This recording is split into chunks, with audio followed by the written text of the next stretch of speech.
God the Father commands you.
Hey, okay. Unmute. Make sure my audio is good. Hey, welcome to the Lofty Lair tonight, everybody.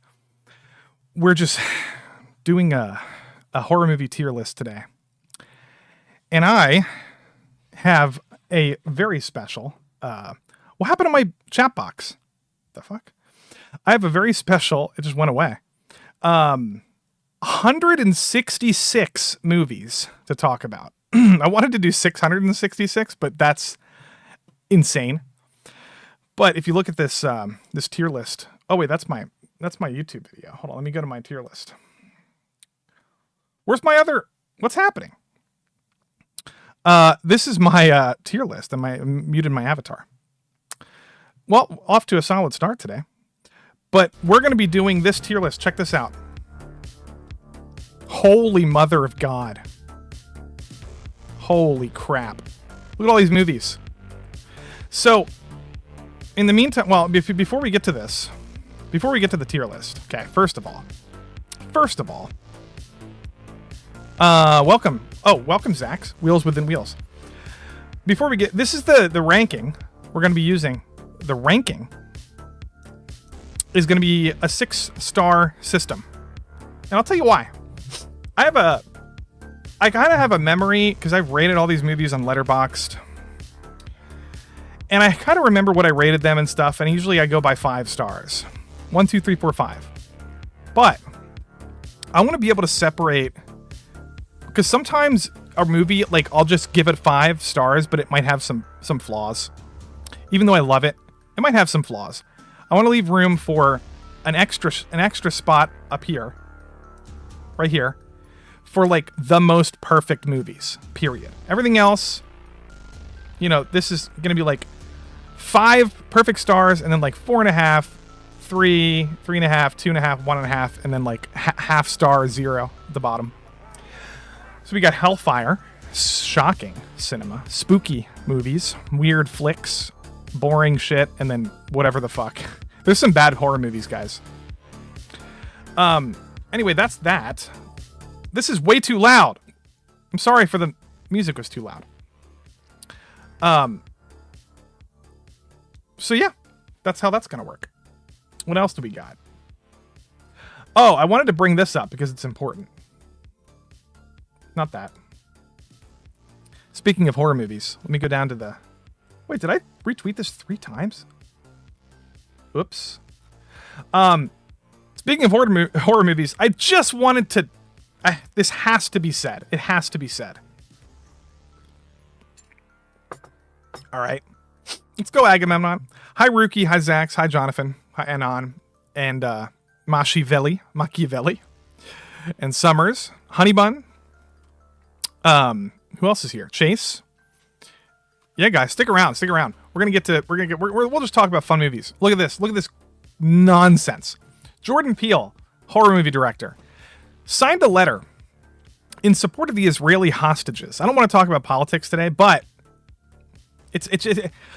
he signed this letter saying, you know, Biden, you know, the American government should do whatever they can to get these hostages out, to support Israel in getting, to basically prioritize the hostages because they're important. That was the letter. Okay, very simple. Hostages, innocent people, old ladies. All, come on. Now you got people saying stuff like this. Here we go.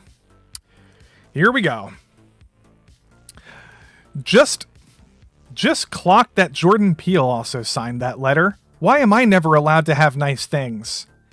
How do you make a film like Get Out and then be completely oblivious to systematic oppression?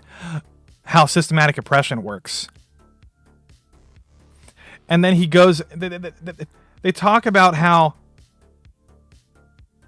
it's because of his Jewish wife. Well, that's what this person's saying it's not, but they're just saying that he's a coward, basically. The other person says it's because his wife is white.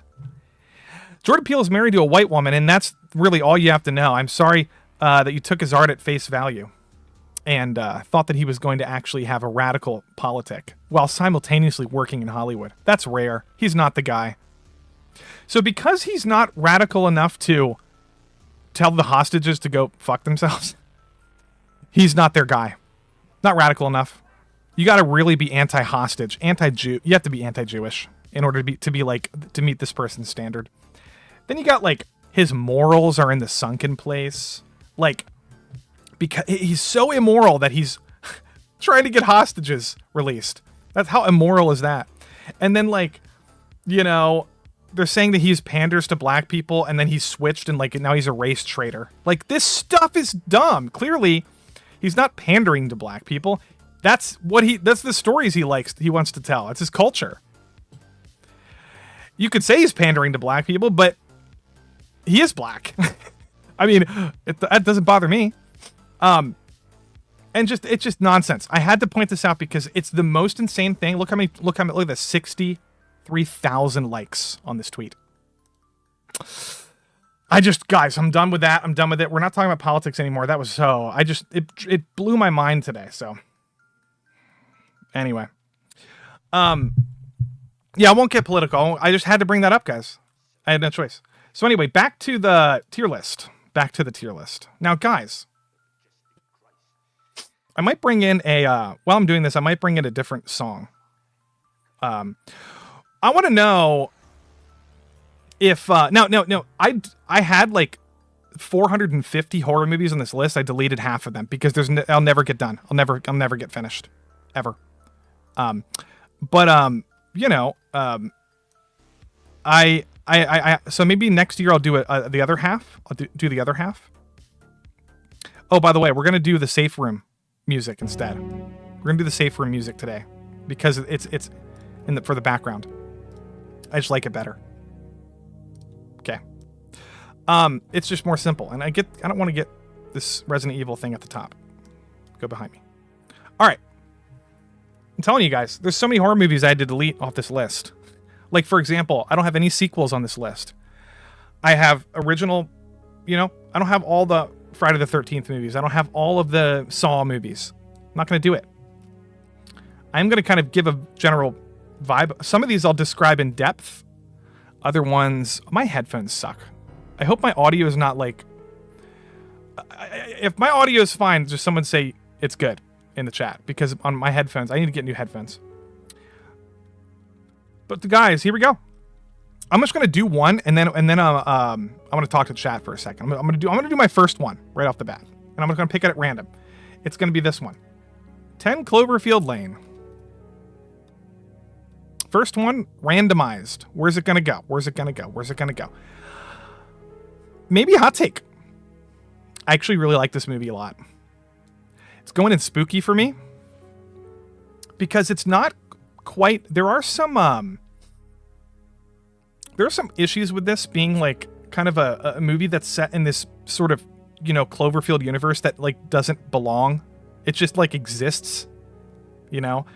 It doesn't really tie into anything else. The ending is a little goofy, but I still think it's funny and entertaining. But I do think the thrills and the suspense is really good, and the directing is really good. This is the guy who did, which I forgot to add on here, by the way. I'll just talk about it. The new Prey movie. Prey, that Predator. I actually liked Prey. Dan Trachtenberg. I think he's a good director. But anyway, this is his first, or one of his first movies. So, first one, you know, spooky tier. And that's fine. Now, guys, what are you saying, chat? Audio's good. That's good. First time that I watched Event Horizon. That's another one I couldn't include on here, man. I couldn't include it. I didn't get it. I think the reason why I didn't include it was because it was on my sci-fi tier list. I did a sci-fi tier list a long time ago. And I'm going to do another sci-fi tier list at some point again. But that was on there, so I didn't want to include it here. Because sci-fi horror is a weird thing, right? So if you have a sci-fi... This is a horror tier list, and there are some sci-fi movies on here. But it's a combination. It's one of my favorite genres.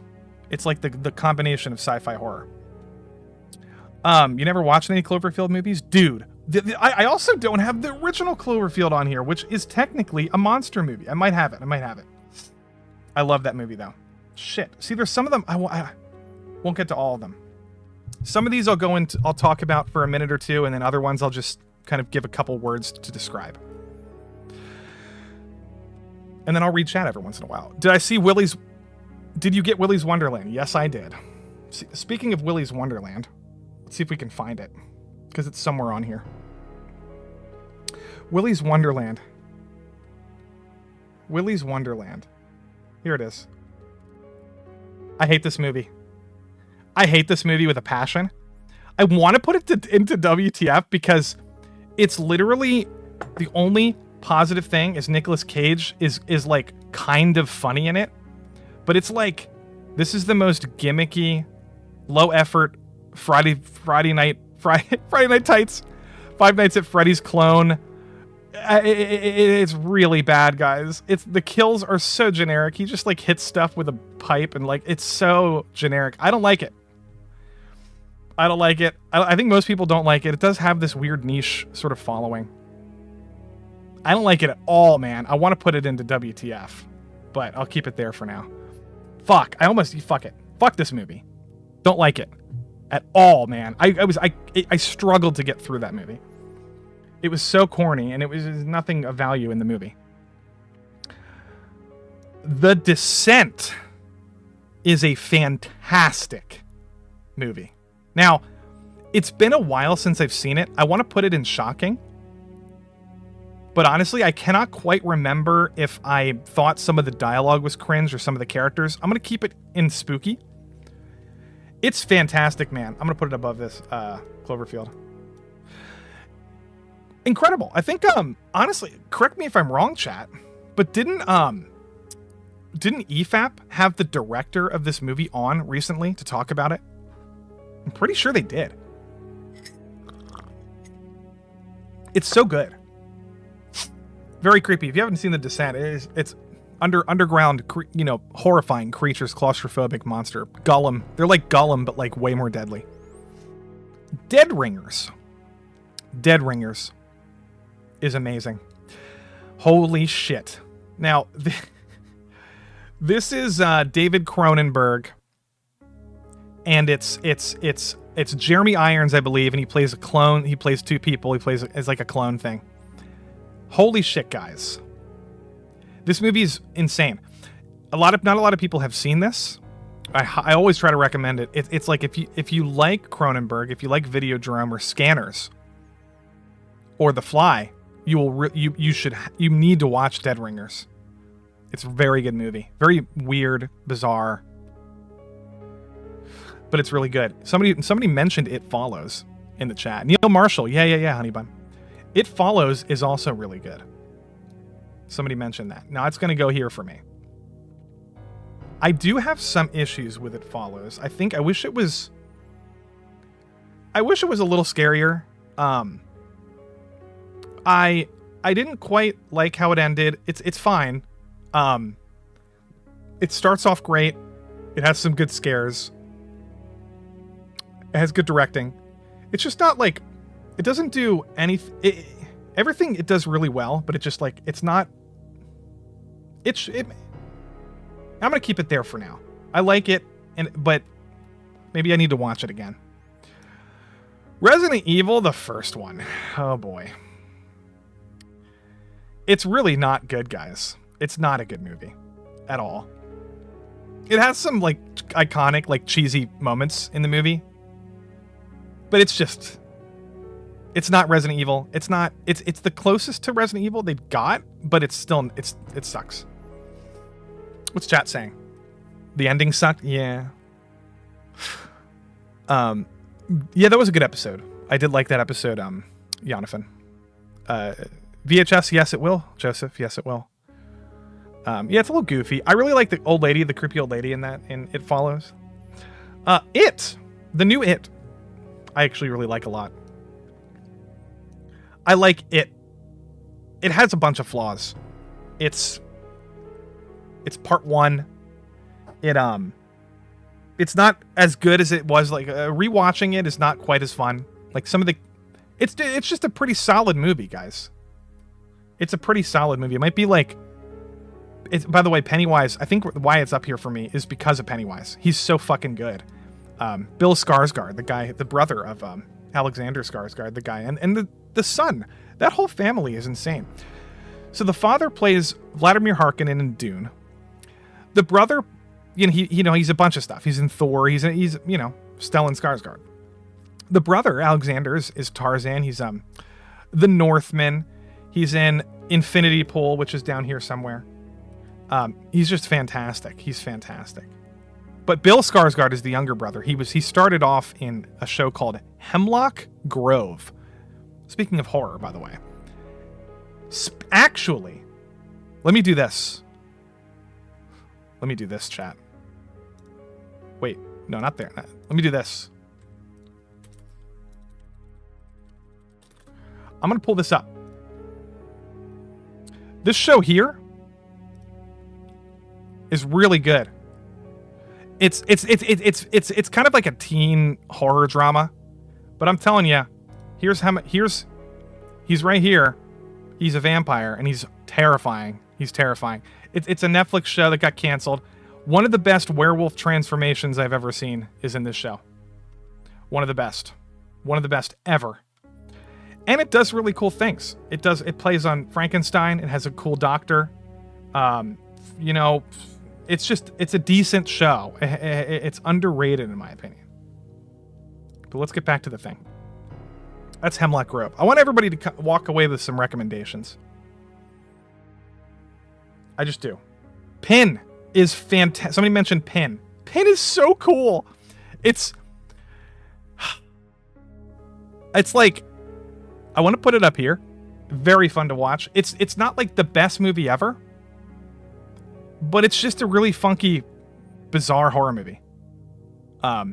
Kind of got Hellraiser vibes a little bit. I don't want to spoil too much of these because this one almost nobody has seen. Just go watch the trailer or put this down. Everybody should get a notepad out right now. Get a notepad because we have a week left before Halloween. I want everybody to go watch at least one thing that we recommend tonight because that's just what you're supposed to do. Every Halloween you should be watching new horror movies. I'm watching. Tomorrow I'm going to watch Salem's Lot, which I've never seen. The original. Evil Dead, instant classic. Instant classic. Up here shocking. Up here shocking. I can't say much about it because everybody's already said everything there is to say about it. It's just classic. Fucking love Split, guys. Split is an incredible movie. And look, there are some Shyamalama Ding Dong fans that just don't like this movie. I mean, haters that will not admit that this movie is really good. I don't know what it is. I think it's just because of his weird sort of not quite horror. Like he doesn't really stick the genre.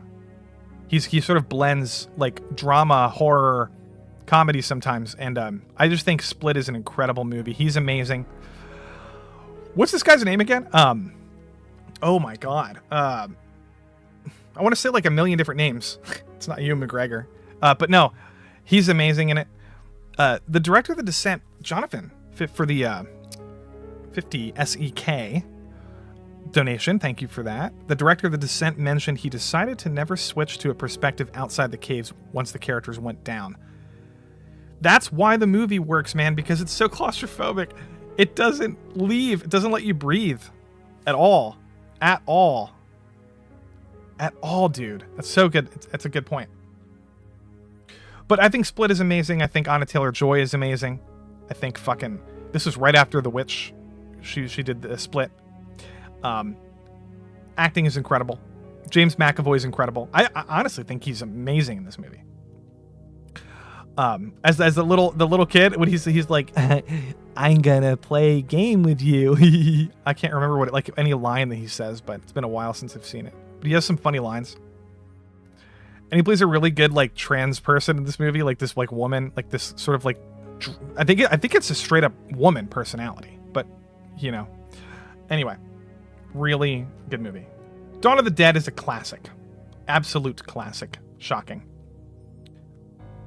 Better than the original, better than the remake. Much better. Oh, zombie! I got a zombie guy. Somebody joined. Thank you for that. It doesn't tell me. My alerts are all fucked up, guys. Thank you for subscribing. Oh, you donated. Thanks for that, man. I'm going to pick some other movies here. I just watched Scream, by the way. Hi, Scaly. I actually kind of liked Scream. I'm going to put it in weird. It's worse than it's worse than Nightmare on Elm Street, but it's like it could go up to spooky. It's pretty good. I just don't. It's a little dated, and the movie references are really fun and entertaining, but it's just a little too gimmicky. It's fine. It's fine. It's fine. It's a fine movie. Paranormal Activity. I just don't like this movie, man. It's very boring to me. It's not very. It's clever. It's kind of clever. I'll give it that. The first one, but like I don't like it. It's boring. It's boring. Kronos is Del Toro. Kronos is an excellent movie. Kronos is a fantastic movie, guys. There's another Del Toro movie. I won't talk about Kronos too much. Everybody should watch Kronos. The other one I'll talk about more. Isn't Scream supposed to be a spoof? Yeah, it's a spoof. Look, I like some spoofs. Horror. Look, Scream is fine. Scream is fine. It has some clever stuff in it. And Johnny Depp's, or not Johnny Depp. What's his face? The Johnny Depp lookalike in that movie is pretty good. He looks like Johnny Depp. Wait a minute, chat. Chat, this guy looks like Johnny Depp. Watch. What's this dumb guy's name again? I gotta find it. No, not this guy. This guy. This guy. This guy. This guy. He looks like Johnny Depp. Look. Doesn't he? He totally looks like Johnny Depp. Anyway, he's pretty good in this movie because Johnny Depp's in Nightmare on Elm Street. But anyway, back to the list. Crimson Peak. I deleted that one off the list too because I had to delete some. That movie is. I wouldn't say it's underrated, but I would say it is maybe a little underrated. I don't love it. I think it's one of Del Toro's weakest movies. I was expecting a totally different kind of movie. It was not at all what I expected, but it was fine. It's a fine movie. Tale of Two Sisters, Korean movie. It's fine. It's good. I think people rate this. I think this might be a little overrated. A Tale of Two Sisters. It's a pretty good movie. I just don't want to put. Yeah, there's better Asian horror films. There's a lot better ones. This one's just not quite as. It's not very scary to me. Del Toro, Blade 2 is fucking incredible. Oh man, is it quite shocking? I'm gonna throw it up into shocking. Blade 2 is a really good movie. Really good action horror movie. Now, man, I'm gonna put it at the top of spooky. No, fuck. Yes, it's staying there for now. It's really good. It's just not, I don't find myself coming back to this one nearly as much as Hellboy. But that's just me. What's up, Flaccid? Willy Wonderland is a classic. Willy's Wonderland just released like 2 years ago. It's not a classic. And it's terrible. It's terrible. Wait till Five Nights at Freddy's comes out. Maybe that'll be good. Zombieland, a boring movie, overrated, not very funny. Well, Woody Harrelson's funny, but that's it. Not a fan of Zombieland. Zombieland is gimmicky, zombie. There's way. Oh, dude, where's Shaun of the Dead? Shaun of the Dead is an amazing movie. It's going up top here. Shocking. It's going up to the top. It's going almost up to here. Honestly, this is the best horror spoof. Way better than Scream, by the way. But I still like Scream. For what it is. But Shaun of the Dead is just so fucking hilarious. You know what I mean? Zombieland is lame, and Shaun of the Dead is good. I think we can all agree on that. Now, another Sam Raimi movie Drag Me to Hell is actually really pretty good movie. I like parts of this movie. It's really interesting. This movie is not my favorite Sam Raimi movie, but some of it is amazing. I think it's going into weird for me, above Scream. I just don't want to put too many movies into the same category. I'm trying to be specific here with where they go. Drag Me to Hell is pretty good, though. I already talked about this one, Fall of the House of Usher. I'm going to do this because I'm a nerd. And I'm just being honest, guys. It's one of the best silent films ever made, period. It's up there with Beauty and the Beast and a bunch of Chaplin stuff. But not the Beauty and the Beast, the French film, not the cartoon. The silent one. But anyway, it's just amazing. I already talked about this. The Fall of the House of Usher, 1928, Jean Epstein silent French film. One of the best movies I've ever seen, period. It's going to the top. Not a lot of people have seen it. If you like silent movies, I recommend it. If not, don't worry about it. However, an old movie that I will say is a masterpiece. Oh, look at this. 2 Hellfires. And they're old. This movie is called The Innocents. I'll just zoom in slightly. It's called The Innocents. Now, I'm going to point this out. Martin Scorsese. This is this was on his top 10 favorite, I think, horror films of all time. Was this made his list, and he is a genius when it comes to like film knowledge. And so I watched it like years ago after I read his an article about what his favorite movies, and he is totally right. It is a classic movie, better than Psycho in my opinion. It's just called The Innocents. It's a ghost story, but it's just way ahead of its time. The Innocents. So we got 2 Hellfires already. These are masterpieces, both of them. Brilliant horror movies. What are you guys talking about? What's chat talking about? I've never seen The Lair of the White Worm. 20 Days Later? Oh, Brandon, we'll get there. 20 Days Later. I might as well talk about that next, actually. 28 Days Later is a good movie. However, I'm going to put it at spooky. I'll tell you why. I've seen this movie a bunch of times. It's really amazing the first time you watch it. I will say, there's some really dumb things in the movie. Like there's this, at the end, when he goes on this like stealth mission to kill a bunch of like soldiers, and it makes no sense because he has no training. And it's like he's just overpowering everybody. It's I don't understand why they did that. But the other issues I have with this movie is like the film, the quality of the camera they use for this movie is terrible. It's terrible. If you go, it's so grainy, and it's like they say it's intentional, but it's really bad. Like it's distracting. But that's a pet peeve of mine. The movie has some weird things with the characters who make weird decisions, but it has some incredible moments. That might be a hot take, because people love this movie.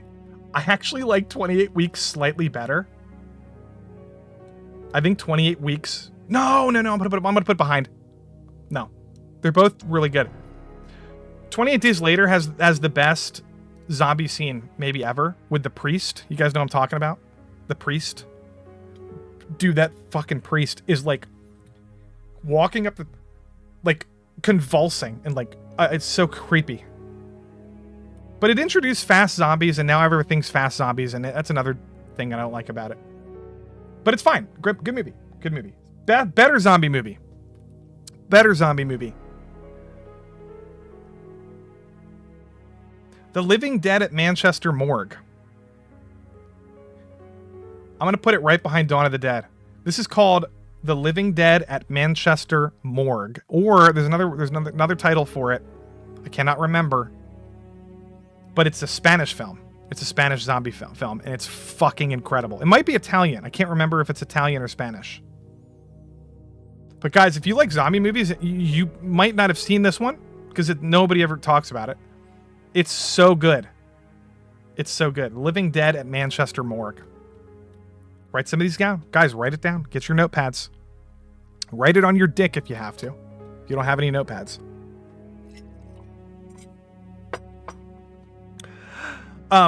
Wait, give me a second. Give me a second. I'm checking. Oh, we got 20 people here. Okay. I just wanted to see how many people were watching. See, if I keep talking about all these, it's going to take a while. Now, halfway through, I'm going to take a little break. But let's get back to this. Worst movie I've ever seen in my life. Killer Clowns from Outer Space. It is not even... It's not even a movie, guys. It's just a giant disaster of a production. It's terrible. Now, it's funny to watch. Very, very entertaining to watch. Right? Like, very entertaining. Very. But it sucks. It's way worse than Willy's Wonderland. It's way worse. I almost want to put Willy's up at yawn. That's how bad this is. Psycho. Yeah, a bunch of Alfred Hitchcock ones, dude. I don't have all of them on here, but I have a couple. Yeah, 28 Weeks is met. Dude, I love the opening, man. It's so good. The cinematography is amazing. It's the way that they run with the camera like a documentary. That's how the first one felt a little bit too. But yeah, 28 Weeks is... They're both kind of mid, but I mean, they're both better than mid. They're both good. I don't know. 28 months later, years later, is potentially in the works. The original Nosferatu is fantastic, but it's not... Yeah, I'm going to put it up at shocking. It's just a classic horror movie. It's not my favorite. Well,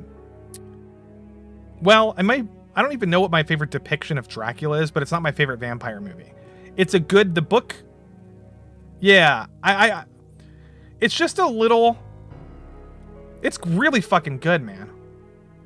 I don't know how to describe it. It's been a while since I've seen it, too. But, we'll put that there. Suicide Club.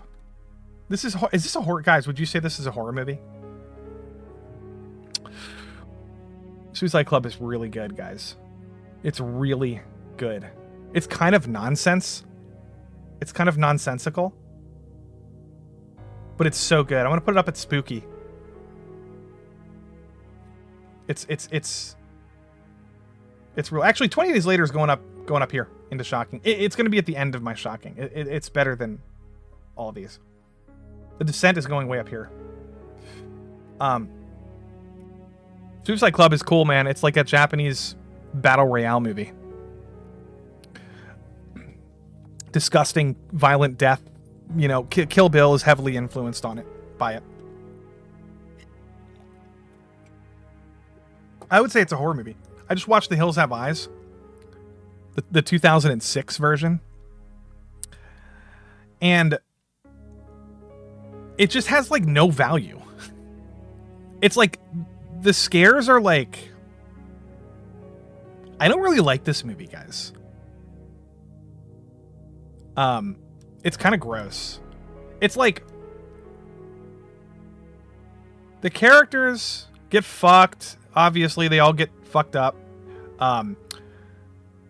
You know, the hillbilly creatures... The hillbilly people are gross and disgusting, but they're not... Maybe it's weird. Maybe it's... I don't know what to think about this one. I'll put it up into weird, because it is kind of clever how they, like, really lean into a lot. Like, everybody dies in the movie. Every single person dies except, like, one person, I think, including all the fucking hillbillies. But, like, it's just kind of a pointless movie. I don't know. It's not bad. It's not like... I thought it was going to be way worse than what I remembered it to be. Make it a yawn? Yeah, that's what I'm thinking, because it's worse than all of these three movies. It just is. See, once you start making a list, guys, it's easier to rank, because then you can be like, well, is it better than these three movies or not? And then you're just like, yeah, it's not. So, it's easy to... I'm going to keep some of the bad ones until the end, because they're more fun. The original Grudge is not bad. It's not bad. It's also not great. I think it's overrated, guys. I don't think Japan... I'm not a huge Japanese horror fan. I think they're all pretty entertaining and pretty good, but I think Korea does better horror films.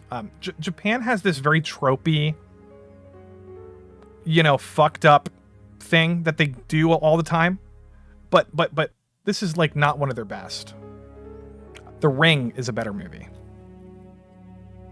We'll get to The Ring eventually. I'm gonna say, speaking of, I talked earlier about werewolf transformations. After this, I'm going to read chat. American Werewolf in London is so amazing, guys. It's so amazing. I want to put it up into shocking, but it's been too long since I've watched it, and I don't have the... Anything I put in shocking, guys, is like me like entirely confident that like it's like one of the best horror movies. And then like these are like movies that I've seen like 50 times. That are the best. But Spooky, I've watched this one time. It has the best werewolf transformation ever in the history of movies. It has a pretty good story. But I don't find myself wanting to go watch it again. Maybe I will. Maybe I'm just going to keep it at Spooky for now because it's really good. It's going behind The Descent. Yeah, dude, Agamemnon. There are so many weird horror movies that I'm not privy to. Like, there's a fuck ton of Japanese gross... I saw one called Dumpling. It's like people that are like made into dumplings. It was a short film, but it like there's so many fucked up Japanese movies that's just not my cup of tea. It's like, you know how some people are not into slasher movies? I'm just not into fucking like nightmarish Japanese horror movies. Like I like Junji Ito. I like some of his manga, and I like The Ring. And I really want to see Cure. I think Audition is incredible. Audition, which is not on here. Audition is amazing. Amazing horror movie. What is chat saying? What's chat saying? The reason why to watch American Werewolf is the hot nurse. Is that true? I forget how hot she is, but yeah, I think you're right. There's another werewolf movie, Maki. There's a couple other ones. We'll get to those. Wrong Turn just hit you. Look, Wrong Turn, the original, is like kind of mid, but the new one is terrible. Did you guys watch the new Wrong Turn? It might even be on here. I don't think I put it on here, but if I did, it's going into WTF tier because it's terrible. It's horrible. The main characters are the dumbest people on the planet Earth. The one guy stays with the fucking tribes people because he's like, they have a better life. They're going to offer me a better life. And the one girl's an SJW. And she says that they're racist for trying to kill them and stuff. And then, like, they make the dumbest decisions. And it's not scary at all. It's like this, guys, terrible. That movie sucks. It's like 2019 or 2020. Very SJW. I can't even believe it, actually. Here's the other werewolf movie. Whoever said that, Mock? Was it Maki? The Howling? The Howling is fantastic. I'm going to put this up here, bottom of Spooky tier. The Howling is really good. Another really good werewolf movie. What's going on with the... Oh. Agamemnon says, I'm actually not a big American Werewolf fan. Yeah. Wolfman? I've never watched the original Wolfman. I've never seen it. I need to. Speaking of old movies, The Wicker Man original is a fucking masterpiece. Now, guys, this is the greatest movie about a cult, a creepy fucking cult, like, you know, tribe or whatever, tribalist, weird people that I've ever seen in my life. There's a bunch of movies that are in this sort of genre, but The Wicker Man is the best, and it will never be topped. Never. It is brutal. It's so brutal. It's just a great fucking movie. There's another movie called, there's a recent one about this tribe. Is it The Apostle? Might even have it.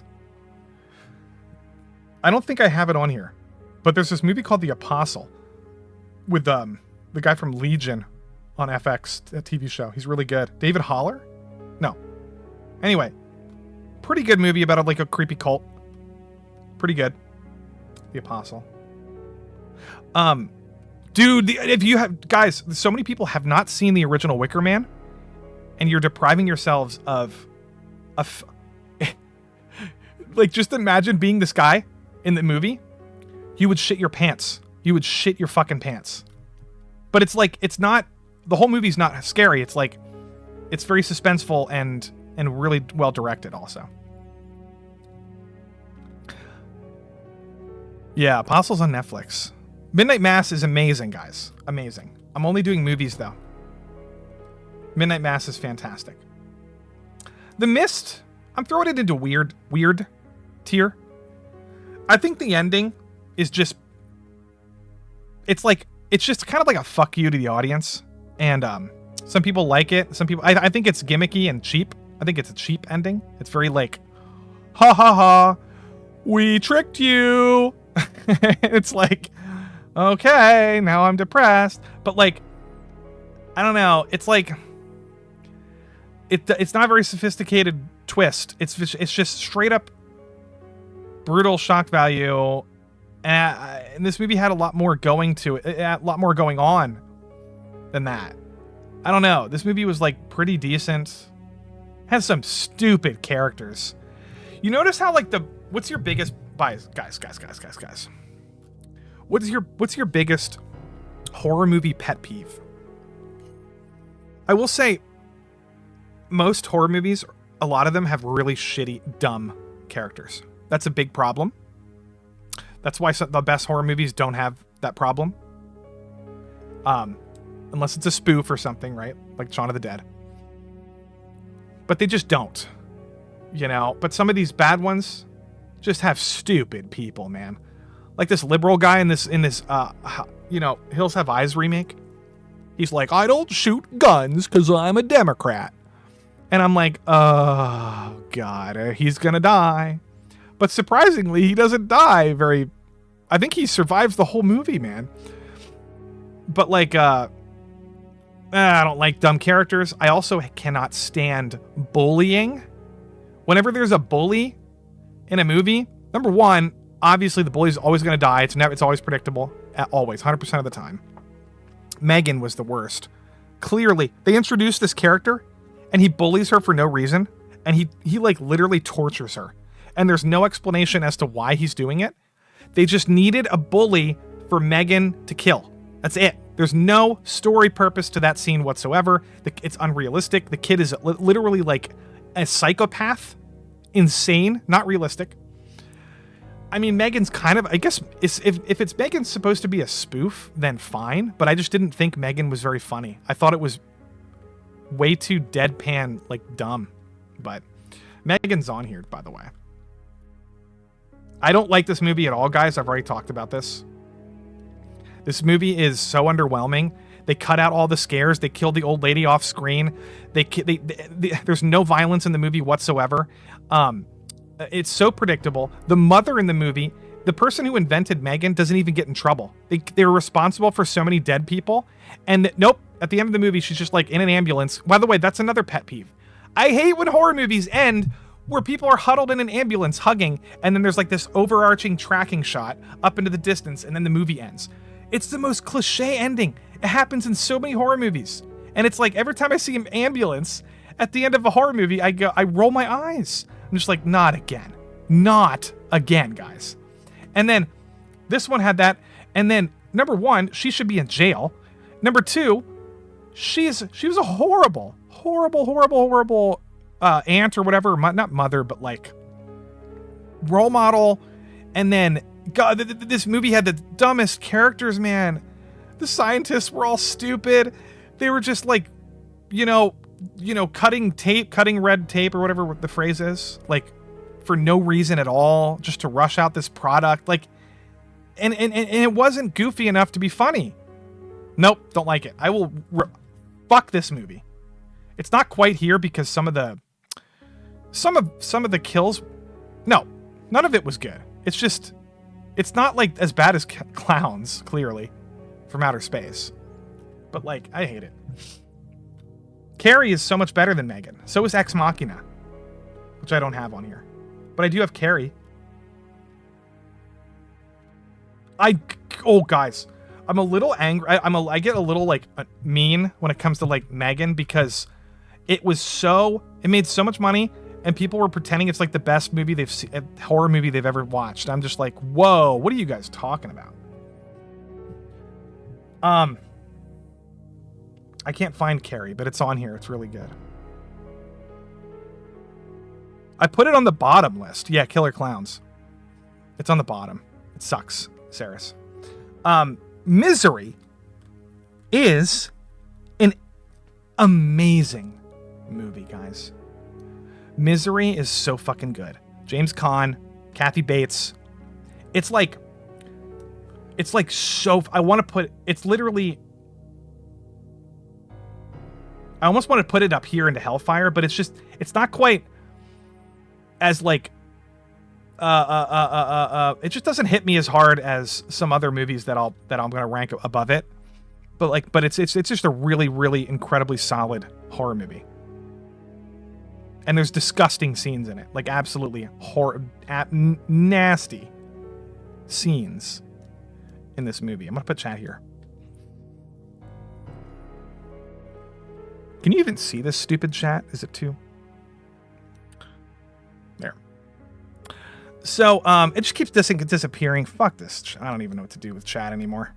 I'm going to minimize chat, guys, off the screen. All right. You can chat with each other in the comments. Ex Machina doesn't get enough credit, Zax. I think it does, but it's, unless you think it's like, I don't know. I think it does. I think it gets a lot of people like it. It's a little feminist. It's a little agenda pushy for me. Like it's a little forced, some of it. However, it's so good that I don't care. You know what I mean? His other movies like Men and Annihilation are so mixed and forced, and they're not as good as Ex Machina. So they don't get a pass. Nobody, I recommend nobody ever watch the movie Men. Men.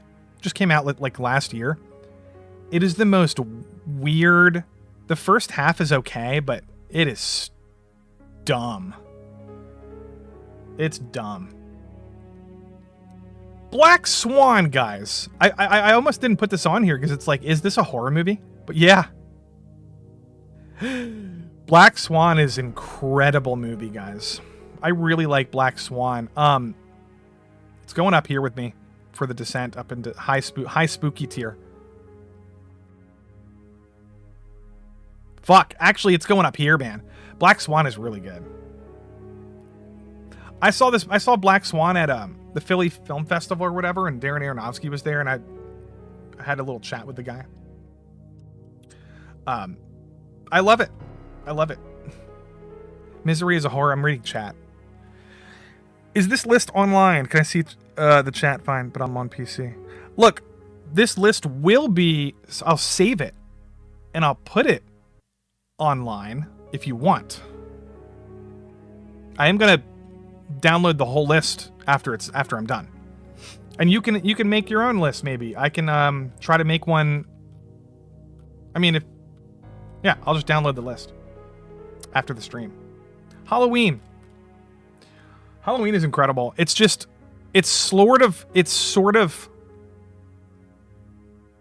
not my favorite Carpenter. Some of it's slow, and when I say slow, I don't care about slow things don't bother me sometimes, but when you have things not like there's parts of this movie where, you know, one of the babysitters is just running in circles around the house and then not doing anything. Nothing's happening. And it's like, it's just slightly dated, but it's so brilliantly, like the premise and the directing is so good in this movie. I do think another movie is better. Everybody say happy birthday to Snafu. It's his birthday in the chat. I mean, it's his birthday. Happy birthday, buddy. What are you, 100 years old? What are you, 75? The cake is a lie. Happy birthday, man. What movie would you want me to? Since it's your birthday, you get to pick the next movie that I talk about. So far though, guys, look at this list. It's a pretty interesting list because we have a lot of. I have more positives than negatives, which is a good thing. Because what I do, I'll tell you this. I have a very. I pride myself in like being able to pinpoint or being able to kind of judge a movie before I watch it and then know whether or not I think I'll enjoy it. And usually I'm correct. It's hard. I've watched enough horror movies where I can kind of tell. Sometimes I can't tell at all. But I generally speaking refuse to watch movies that I think are going to be a waste of my time. So that's why most of these are going to be in like pretty good. But I refuse. Like I'm not watching Halloween Ends at all. I'm not watching the new Well, I might have to watch the new Exorcist movie just because I want to be able to like critique it like honestly without, and I can't do that without watching it, but like I know I'm going to hate it.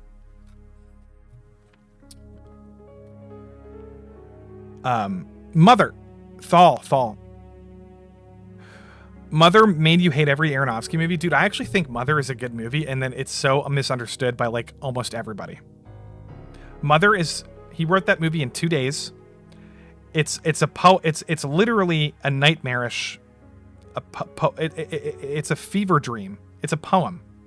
It's not even a film. It's like a poetic sequence of nightmarish like set pieces. And it's like if you go into the movie thinking it's going to be an actual film, you're going to hate it. I just really appreciated a lot of it, to be honest. I am totally in the minority. Everybody hates Mother. But anyway, here we go. Let's get back to the... And Mother is a rip from Rosemary's Baby. Yeah, but Mother is also a rip from fucking Genesis. It's the Bible. It's a rip from a million things. It's like it's an environmentalist allegory. It's a feminist allegory. It's a biblical allegory. It's Noah's Ark. A lot of horror movies. But yeah, you're right. It's not really a rip from Rosemary's Baby. It's just because it's nothing like Rosemary. Rosemary's Baby is better. Speaking of which, Rosemary's Baby is incredible.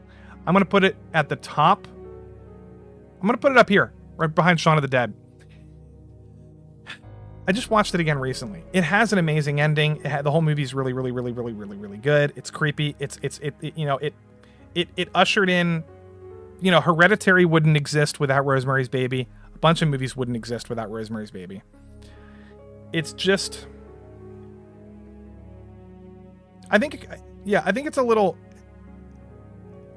oh man, it's hard to say. It's a fantastic movie. It's just not my favorite. Rabid. Guys, David Cronenberg has made some amazing movies. Rabid is incredible. Rabid is one of the most underrated horror movies of all time. It's an early David Cronenberg before he was famous, right? Before he did Scanners, and I think I have Scanners on here too, and a couple others. But Rabid, guys, I bet, has anyone here seen Rabid? It's a fucked up body horror movie, guys. Trust me. It's like, I think it's late 70s, early 80s. Cain and Abel, that's another one, Zachary Bloom. And Revelations. It's so funny that both movies are distributed by Paramount. Yeah. Alex says, does anyone know the website that lets people make lists? Oh, yes, there's two of them. There's one called, this is one. It's called Letterboxd. This is where I got all my pictures, by the way. I just ripped it from this website. Letterboxd. there's another one called, oh shit, what's this called? Hold on. I like this one slightly better. However, I might try to get a sponsorship from this other one. It's called Criticless. Criticless. It's an app, and a lot of people in I think people in our like online communities are using it. Criticless. It's really cool. I can't show it on here. I don't have it on my computer, but it's like Letterboxd, and it has like an 80s retro vibe. I actually like it a lot. I might get a sponsorship and then we'll talk about it. But look, I gave Killers of the Flower Moon a 4.5 out of 5 stars. You know, I rated Mission Impossible. I rated Nightcrawler, Bullet Train. I hate Bullet Train. But anyway, this is my app that I use for everything. It's easy for me to keep track of all this stuff. Tier Maker. Oh, sorry. Maybe that's not what you were talking about. Tier Maker. Yeah. Tier Maker is the one I'm using right now. Interesting favorites list. Favorite films. This is my top 4. Letterboxd, you're supposed to have your top 4 favorite movies. This is my top 4 favorite movies. Now, this could be, you know, In the Mood for Love could be swapped with a couple other movies that I really fucking love. Like Alien might be my number 1. These are just, generally speaking, the movies that are, like, my favorite. But there's so many of them. Well, one of these days, I'm going to do an entire top 100 list. I'm going to do a top 100 favorite movies of all time. Tier list. Not a tier list, but just a ranking. Okay. Candyman, the new one. I'm not even going to talk about it. It's terrible. It is horrible. It's worse than Megan. It's worse. It's on par with Megan. It's worse than Megan. The new Candyman sucks. Not even going to talk about it. I really like The Sixth Sense a lot. It's fantastic. It's going to go at the bottom of shocking because the more I watch this movie, the less I like it, because it has this weird thing where the twist ending is so important for the story that everything else hinges on it. And it's not like that with his other movies like Signs. Now The Village is also like that, right? The Village is very, very much like that, which is why I think Signs and Unbreakable are his best films, and Split. I still like this a lot, but both of those belong below Clowns. Which ones? What are you talking about? The Sixth Sense belongs below Clowns? Hell no. Or are you talking about my favorites? Speaking of clowns, The Happening. Now, I'm actually joking. The Happening has some of the best shocking death scenes. Like the guy getting run over by a lawnmower, and then the people jumping off the buildings. There's some really good shit in this movie. It's unfortunately a terrible movie. The screenplay is horrible. My grandmother could write a better script. Remember the guy talking about hot dogs? I can't even remember what he says, but he's just like, gotta go get my hot dog. I don't even remember. Terrible, terrible script. You don't really watch horror movies, but The Descent. Oh, hi, Serranos. What's up? The Descent was really good. Very, very, very good. Very good. You're right. Another good movie, Let the Right One In. Absolutely incredible movie. It's at the top to me of shocking. Let the Right One In is a very like sort of coming of age, like more, when I say romantic, as I'm talking about like the genre, vampire genre of like, sometimes vampires are portrayed as like monsters and kind of disgusting. And then sometimes they're portrayed as having these like deeper sort of values and like depth to them. That's like, so this is more like a romanticized vampire story. And it's Swedish, and the director's Thomas Alfredson, who did Tinker Tailor Soldier Spy, and a couple other good movies. Anyway, I like this movie a lot. Let the Right One In is incredible. It's up there with Rosemary's Baby. It's below. It's right around here. It's below Split for me. Right there. That's exactly where it's going. It's so good. Wahlberg is hilariously bad. You're right, Zachary.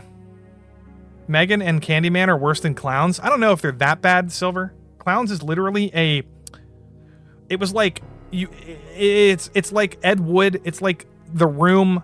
Like, there's some movies that are so fucking terrible. At least Megan and Candyman have like quality production value. Like, that's the best thing I can say about them. Like, they put effort into the production design. Clowns is just garbage. It's like they pulled everything out of a trash can and said, all right, film it. I Saw the Devil, guys, is a Korean. It's right there. A Korean fucking serial killer movie, but the dude is a monster. Anyway, it's sort of a horror movie. Korean horror movies are like sort of a weird combination of like horror thriller, and this is one of the best ones I've ever seen in my life. I Saw the Devil.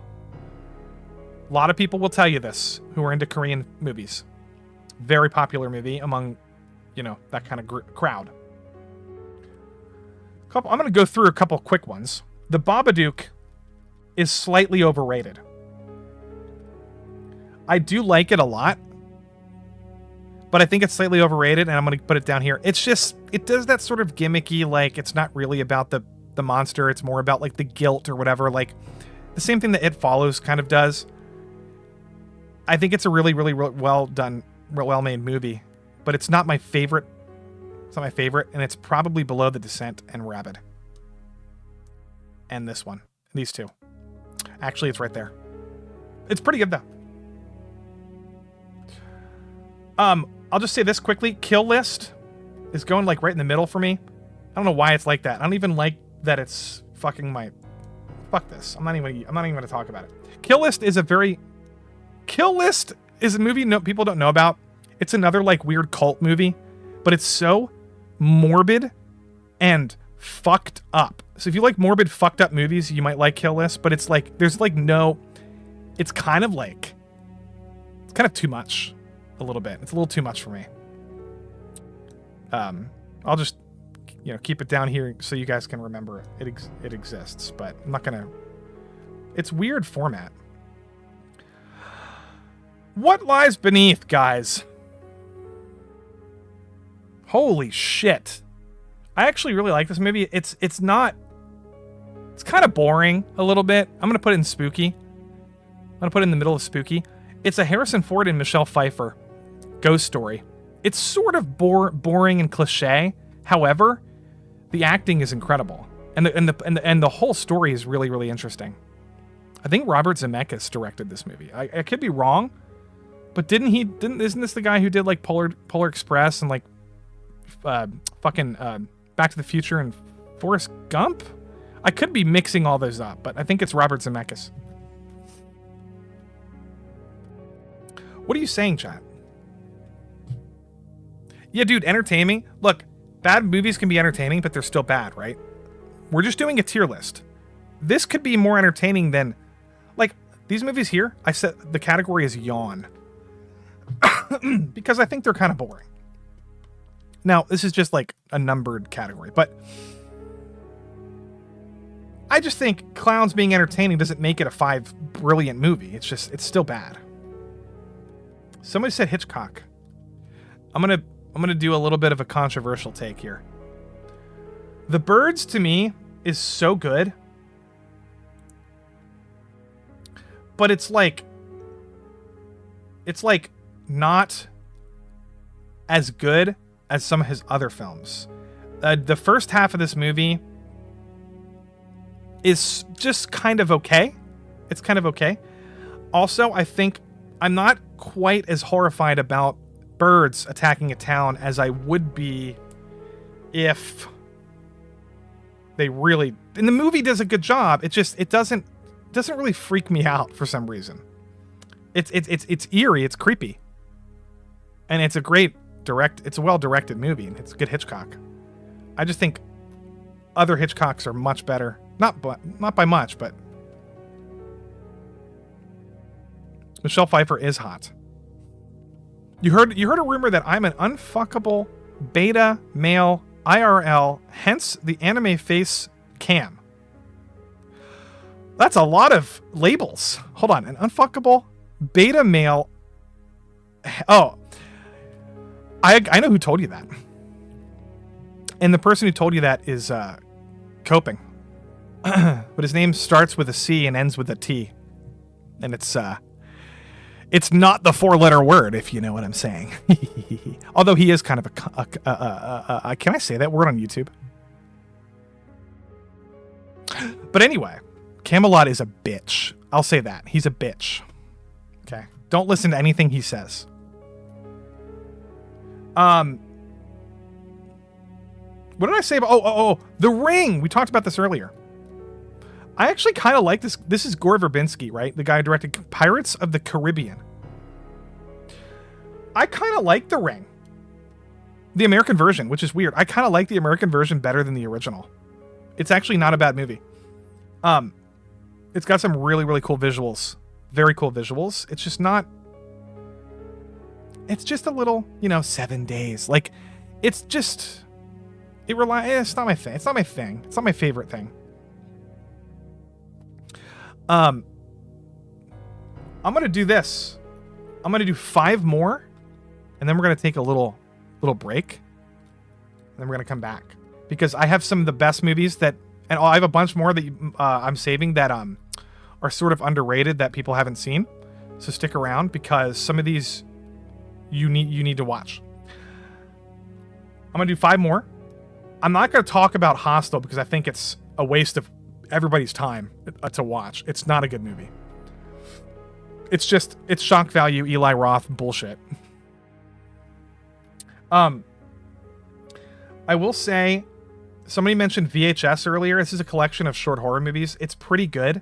I'm going to throw it into weird. Some of them are really good. Some of them are not good. This is the first volume VHS. Some of these are really, really good. It's like Black Mirror, but horror. Some of them are good. VHS.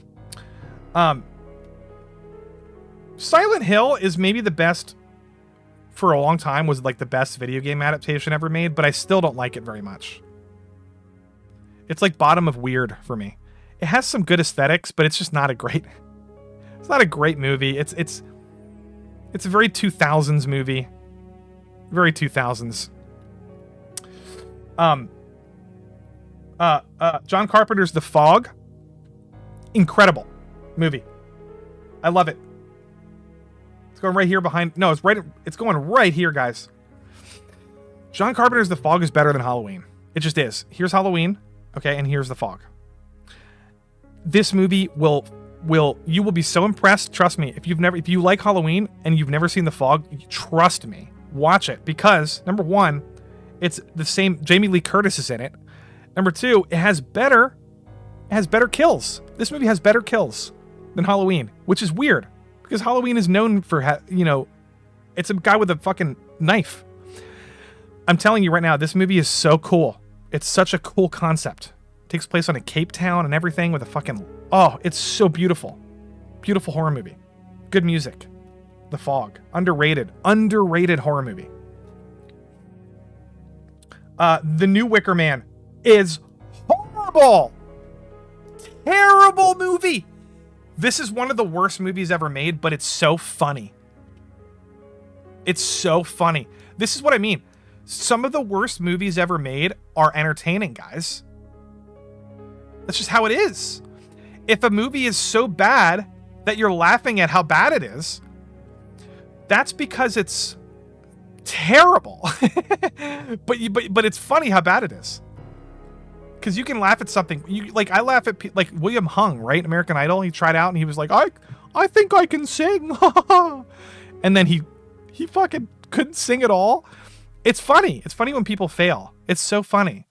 But when people fail, you still have to acknowledge they failed. You cannot say, they were trying to be bad, so therefore it's a masterpiece. Some people try to make that argument, and it's like they can live in their own little world. They can pretend that like bad movies are all actually secretly like based and amazing. Like The Room is a 5-star movie, but that's just a kind of a coping mechanism. I don't really deal in those sort of like, I don't know. It's just I like to admit that the movie sucks. I'm not going to pretend that they tried to make this movie really good, and that's how. Fuck, it's dumb. So that was a little bit of a rant. I'm sorry. The new Evil Dead, there's not much to say about it, except I think it's a pretty good movie. I'm going to throw it down into the middle of Spooky. It's actually pretty good. Towards the end of Spooky. The new Evil Dead, I like it a lot. It's a little preachy, but not preachy, but like it has some annoying characters, like the one. I don't know. I'm not making fun of them or their or the or Z because they're non-binary. I just don't think they're a very good actor, and I think they were the worst part of One Piece. The worst part. But you know, it's like that kid actor. Not a good actor, but some really good scares in this movie. They didn't really lean too heavy into the campy stuff, but I liked it. The Color of Outer Space, really good Nicolas Cage horror movie. I'm also going to put it... I'm going to throw it above Evil Dead. Evil Dead's going to go down here. Color of Outer Space is like right around here. It's better than... No, it's not better than it. It's not better than it. And it's better than... This is Nicolas Cage doing H.P. Lovecraft, and the movie does its best to do the story justice, and it does a pretty good job. There's some really fucked up scenes in it. If you haven't seen it, this is really good body horror movie. It's just not it fails to live up to the novel, but I mean it's not the best thing ever, and there's some bad things about it, but like Mandy is a better film. Mandy is a way better movie. Mandy is like up here and shocking. Mandy is so good. Mandy's better than 28 Days Later. Mandy is better than it's not quite as good as Dawn of the Dead and The Living Dead at Manchester Morgue, but yeah. Fuck. What was I saying? Not the bees, not the bees. Not the bees, my eyes. Silent Hill is scary, though. Yeah, it's scary. Yeah. Couple more. I'm going to throw this one. This is that Marvel movie. Werewolf by Night, Marvel. It's fine. It's fine. It's just not... I'm going to put it into weird. It's like... It's fine. It's just kind of like mid to me. This Werewolf by Night black and white Marvel movie on Disney Plus. It's kind of mid. Has some good parts to it. The creature design is really good. Wolf Creek. Not much to say about it. It's pretty good. I actually recommend it. It's a pseudo documentary, like a mockumentary kind of Bigfoot movie. Not a lot of people have seen this movie. If you like those like Blair Witch Project type of movies, I recommend checking it out. It's called Willow Creek. Willow Creek. It's about Bigfoot, and you know what? I think you might like it. I think you guys might like this one. It's kind of a clever movie. The recent Invisible Man movie is not great. It's okay. It's okay. It's modernized. It has some really clever visual effects, like very clever visual effects, actually. But it's just not. It's not the best movie. It's kind of mid again.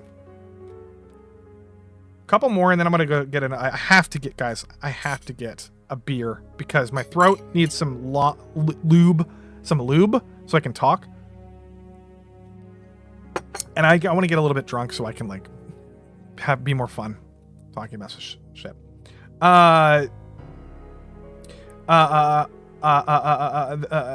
Orphanage. I don't really remember this movie too much, but I think it's pretty good. I just remember this movie being very effective. Very effective horror movie. I'm gonna throw it here.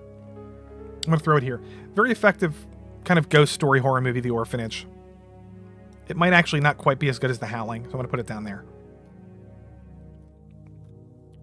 And guys, keep in mind, this is only half my list. I have like 200 more movies that I could have listed. I got rid of. And I picked all the ones that I thought would be more fun to talk about on stream. And I have seen a lot of foreign horror movies that like nobody watches, so I just kept those out, you know, some of them. Barbarian new movie. Barbarian's gonna go down below Suicide Club. It's a pretty good spooky movie. It's a pretty good movie. It has some woke, anti-toxic masculinity agenda pushing bullshit that kind of got a little distracting. Now, sometimes when a movie has agenda pushing bullshit, sometimes it might not be distracting. Sometimes you might just like kind of notice it, but the rest of the movie is so good that it doesn't matter. Like I'm trying to think of an example. You know, like damn, I can't think of really an example right now.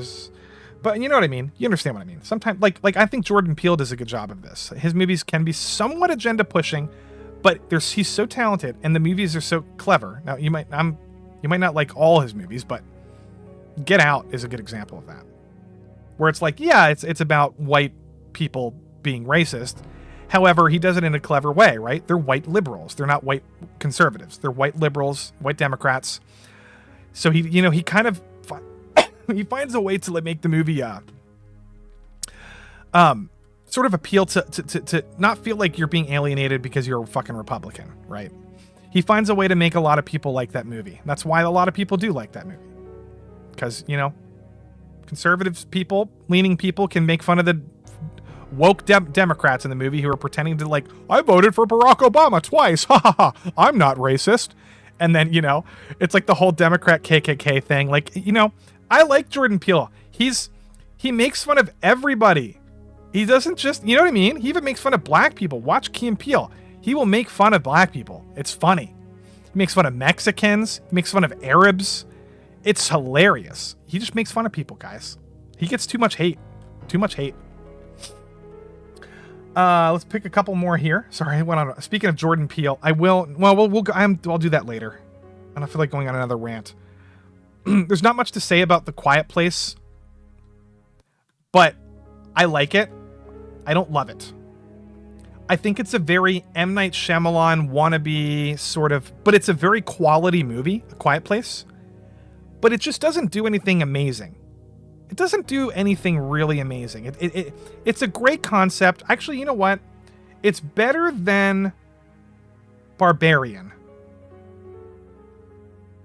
I think.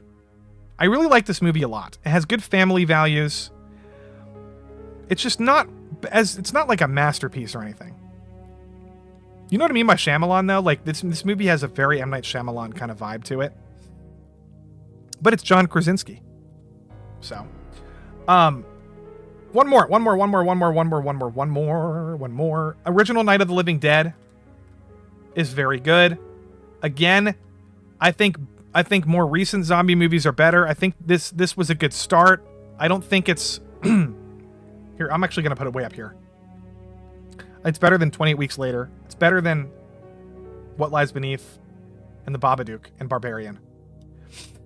I just think, I don't know. I prefer other ones, and we'll get to some of those. Like I actually have some up here. Living Dead at Manchester Morgue, Dawn of the Dead. They're just, I think they're just better guys than Night of the Living Dead. Night of the Living Dead is a classic, but it's not my favorite. It's not as entertaining as Dawn of the Dead, or this one. You know, the sequel's superior. Night of the Living Dead. I don't know, man. See. I need to rewatch that one. I don't think it is. I don't think I liked it as much. Men is one example. A24 movies. Yeah, dude, I have some on here, but I took Men off because it's such a waste of time. I don't think anybody should waste their time watching Men. It's not. The ending is so bad. It's gross and really fucking disgusting. But All Hail Zach. What do you guys think so far? Look, now, I want to figure this out because, whoopsies. I want to do this for a second. I have a lot of movies. Like I said, I don't have that many terrible movies yet because I choose not to watch some bad movie. People are like, you've only seen one Nightmare on Elm Street? And I'm like, yeah, because I hear most of them are terrible, and I don't feel like wasting my time. And not just that, but there's so many bad horror movies. I stopped watching James Wan movies because I'm fucking sick of that stupid cinematic universe with the Conjuring every it's like a Call of Duty. Every year there's a new Conjuring, a new Insidious, a new Annabelle, a new Nun. Fuck that entire race of movies. I am racist against those dumbass, repetitive Blumhouse, cheap. They wrote the script in 2 days. Like they're not very sophisticated horror movies, guys. It's just easy, by the numbers, normie horror movies. I will never watch any of the Insidious movies after the first one. I'm done with that franchise. I'm never going to watch Annabelle movies. I'm just, no. I refuse. And I know I'm going to hate all of them, so. I get triggered when when anyone mentions James Wan. Now, the only one I will say, I'll do this quick. Malignant and Saw are actually pretty good. Now, Malignant is still kind of a stupid movie. However, it has some really, really, really clever horror moments. Like the fucking face in the back of the girl's head and she turns her body around. This is actually a surprisingly good movie. And the only reason I watched it was because other people said so. They were like, if you don't like James Wan, you have to watch Malignant because it's actually not bad. So that's why I think it's a pretty good movie. And Saw's not bad. It's just kind of overrated. And Aquaman sucks. James Wan cannot do big budget movies. Fuck that. He should stick to low budget horror movies. But Paranormal Activity franchise. I'm done with Paranormal Activity. I'm done with most sequels. To be honest, I want original horror movies. I want movies like The Wicker Man. I want movies like Rosemary's Baby, Split. Even that's a sequel. However, it's a standalone movie. I like original self-contained horror movies, guys. I don't like sequels. They eventually sequels just make shit up as they go along, and then it fucking ruins everything. If I'm being honest, David Gordon Green ruined Halloween just as much as J.J. Abrams ruined Star Wars. Okay? He did. He fucking destroyed that entire franchise. Brought back, Jamie Lee Curtis for some horrible movies with just stupid kills. For some reason, they kill him. They find a way to kill him at the end of the last one. It's like, I can't even. He ruined that franchise. That it was supposed to be this. I don't know, dude. Nothing. John Carpenter is on another level than David Gordon Green. And apparently he ruined The Exorcist now. He brought back all these characters, and apparently that movie is terrible for various reasons. Number one, because they cannot stick to the Catholic demonology archetypes that they were supposed to stick with, but they're terrified of doing that now because everyone's afraid of Catholicism and Christianity. You have to market movies to fucking, atheists and secular people now. So we gotta have a family that's not a Christian so we can tell two stories. And it's like, the two is better than one. It's bigger, better, stronger, faster. It's like, no, it's not. It's not. It's not. That's the problem with Alien and the Jurassic World franchise. Bigger and more is not better always. Sometimes it's worse. Shit. Anyway, fuck. That was my last rant because I have to get a beer, but I'm gonna come back and finish this tier list and go on some more rants and read chat again. So don't stick around. Watch. We're gonna be nerds again in about 5 minutes. And I have a cool Be Right Back screen. By the way, this is AI art. I am a Christian, honey bun. I do. I'm a believer. It's I just don't talk about it very much. I mostly like to talk to people about my hobbies, about entertainment. Politics, I don't even like to talk about politics. I just do sometimes. I get triggered sometimes. I have to. Anyway, the first Jurassic World is my guilty pleasure. Dude, that's fine, Honey Bun, because I love dinosaurs with a passion. So much so that I don't like that movie, but I've seen it like 8 times because I love dinosaurs so much. It's actually not the worst movie ever. It's like the Force Awakens of Jurassic Park. Like, they rebooted it and made it like dumber. And they rebooted it, made it dumber, had stupid people die. The lady gets picked up by a pterodactyl and then dropped into the mouth of the Mosasaurus. And it's like, fuck, that was stupid. And then there's no claustrophobia whatsoever. They have these stupid kids running out, doing their own little storyline. They're not... These kids are dumb. The original kids in the original movie are charming and endearing, and you want to protect them. These kids are fucking stupid. And you don't. There's so much wrong with Jurassic World that the Fallen Kingdom and Dominion are what worse, much worse. They're much worse. It's the same thing with Star Wars, Last Jedi and Rise of Skywalker are way worse than the Force Awakens in my opinion. Force Awakens is kind of entertaining. Like, I'll actually throw that movie on occasionally, and I'll just make fun of the bad stuff. But you know what I mean? Oh, hi Anon, based. You're based. Hellraiser. I've actually never seen that entirely. I've seen it on television, and I still haven't seen. That's the one movie that I'm embarrassed that I've never seen all the way through. And the other one is Salem's Lot and The Omen, the original Omen, and the original Hills Have Eyes. I think I've seen a lot of other shit, but those 4 are kind of on my radar. Ugh, I gotta go get a beer, guys. I'm sorry. It's hard to talk, do a tier list because I talk forever. I'll be right back. Watch my BR back screen. I made this with AI art. It's upside down and my teeth are all fucked up because it's the AI. The AI thought the teeth were, the fangs are supposed to be, I told it to be upside down and it put the fangs on the bottom, but it's fine. Give me a few minutes. I'll be right back. Enjoy the music.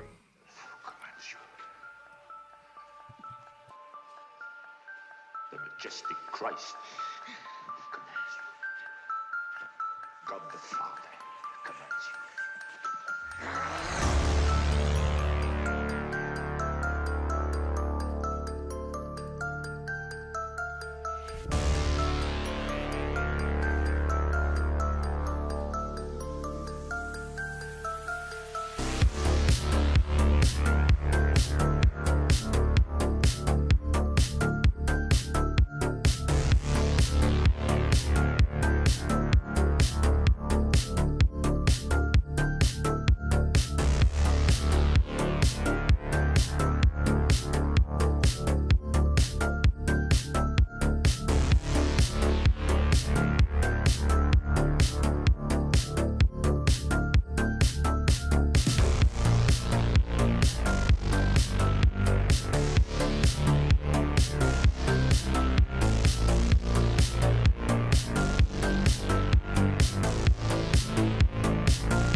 The majestic Christ commands you.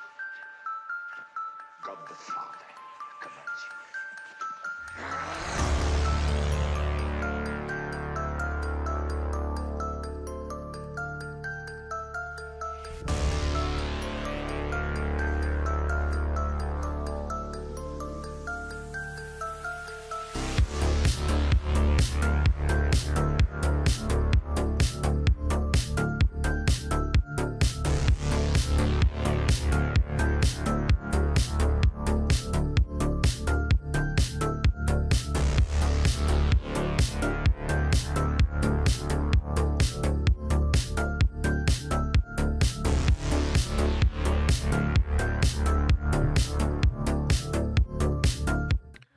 Okay, guys, I'm back. I also had to pee, so I am liquidated, and I am back with a beer. 11% beer. It's gonna fuck me up. It won't fuck me up. I'll just be tipsy. Usually 3 of these will get me a little drunk. 11%. It's called Mad Elf. Very Christmassy beer. Very Christmassy beer. Let me do the music back. Wait. Oh, yeah, it's on. Music. Okay. Yeah, that music, by the way, is just a remix. I don't know who made it. I have no room for this beer thing, dude. I have 6 beers on my desk. Okay. Where are we at? Let's figure this out, because I want to do another masterpiece. I want to put another one on my top list. We only have 3. What are we doing? We have 3 up there. It's a horror movie stream. Instantaneous top 5, top 7 horror movie of all time. The Host. Guys, let's do this. I will say this right now. I could be biased. I don't want to spill my beer. I have to move these things out of the way. So if you hear clinking and clanking, and I'm just moving shit around. Look. The Host, guys, right now. My desk is messy, yeah, but it's fine. I do clean it. I clean it occasionally.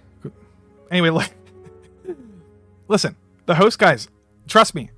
Trust me. This movie is underrated. It is my favorite monster movie of all time. Besides, I have this definition that some people don't use when it comes to like monster movies. Now, this is definitely a monster movie, The Host. However, I don't think I have it on here, but I consider Jurassic Park to be a monster movie. I didn't put it on this list because it's technically. What do you guys think? Would you categorize Jurassic Park as a horror movie? I kind of do. Now, The Host to me is incredible. It has the best family in any movie I've ever seen, in any horror movie. This family is so charming and wholesome and unbelievably, their dynamic is so compelling in this movie. And they're at the center of this pandemic. Guys, I almost did an entire video essay about this, right? Think about this. Jonathan says he doesn't like Hostel. Yeah, I agree. I almost did a whole video essay about how The Host, the movie parallels COVID, or the early COVID pandemic. It's creepy. It's creepy how similar it is. There's quarantine zones.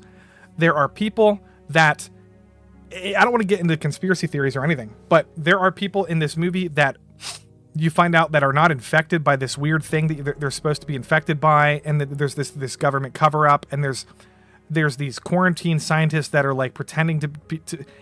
There's so much going on in this movie, but the main thing is the monster and the girl. The girl gets captured by the monster in The Host. Guys, I'm gonna play a trailer. I'm gonna play a trailer right now. Okay, give me a second. Whoops. It's just so good. It's so good. Here's a good trailer. Okay. We're just going to do this because I like it. This is such a good movie. Now, let me unmute the desktop audio. I don't know if it... Oh, yeah. Okay. I'll try to... Chem, formaldehyde, dirty formaldehyde. Pour him into the sink. Okay, this scientist is pure evil. He is pure evil. Okay, this is how the movie opens, guys. It's a bunch of fucking formaldehyde that's expired or some shit, and they just pour it into the river. And I'm gonna skip ahead a little bit. 3 generations of family. So there's a younger, an older, and a middle generation.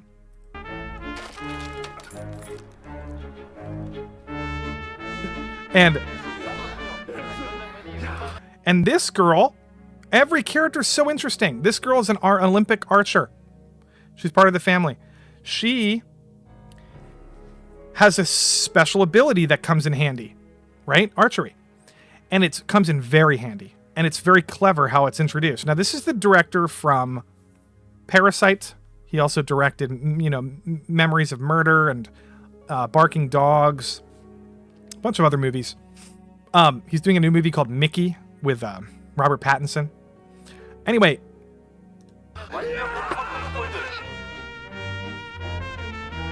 It's this nice family. And then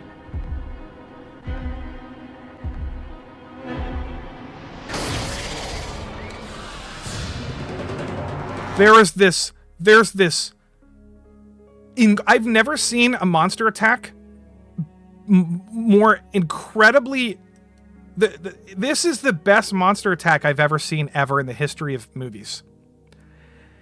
Now is it better than Jurassic Park? Because there's some good monster attacks in that movie. I will say there's more chaos, more things are crazy happening. Jurassic Park is a better movie slightly, but I think personally, but this is the best monster attack ever. It is insane. It goes on for like 15 minutes. It's insane. Look at all these quarantine people.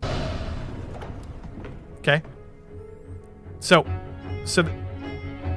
Oh, and the music is unreal.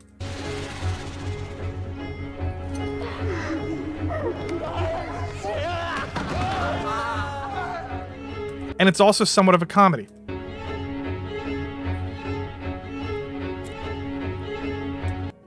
Now, I don't want to spoil too much, but they get into some shit.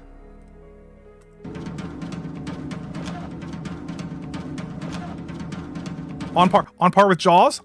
This is a actually perfect quote.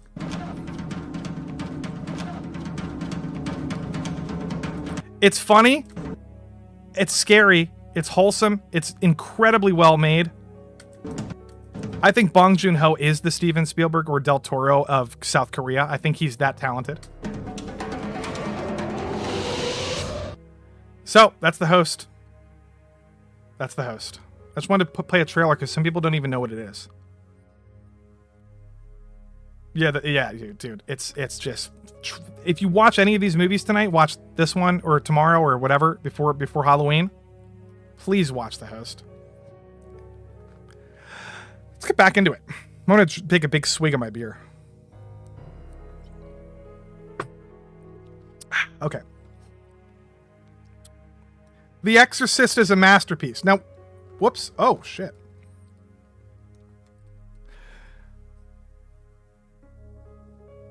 I'm going to throw it above The Host.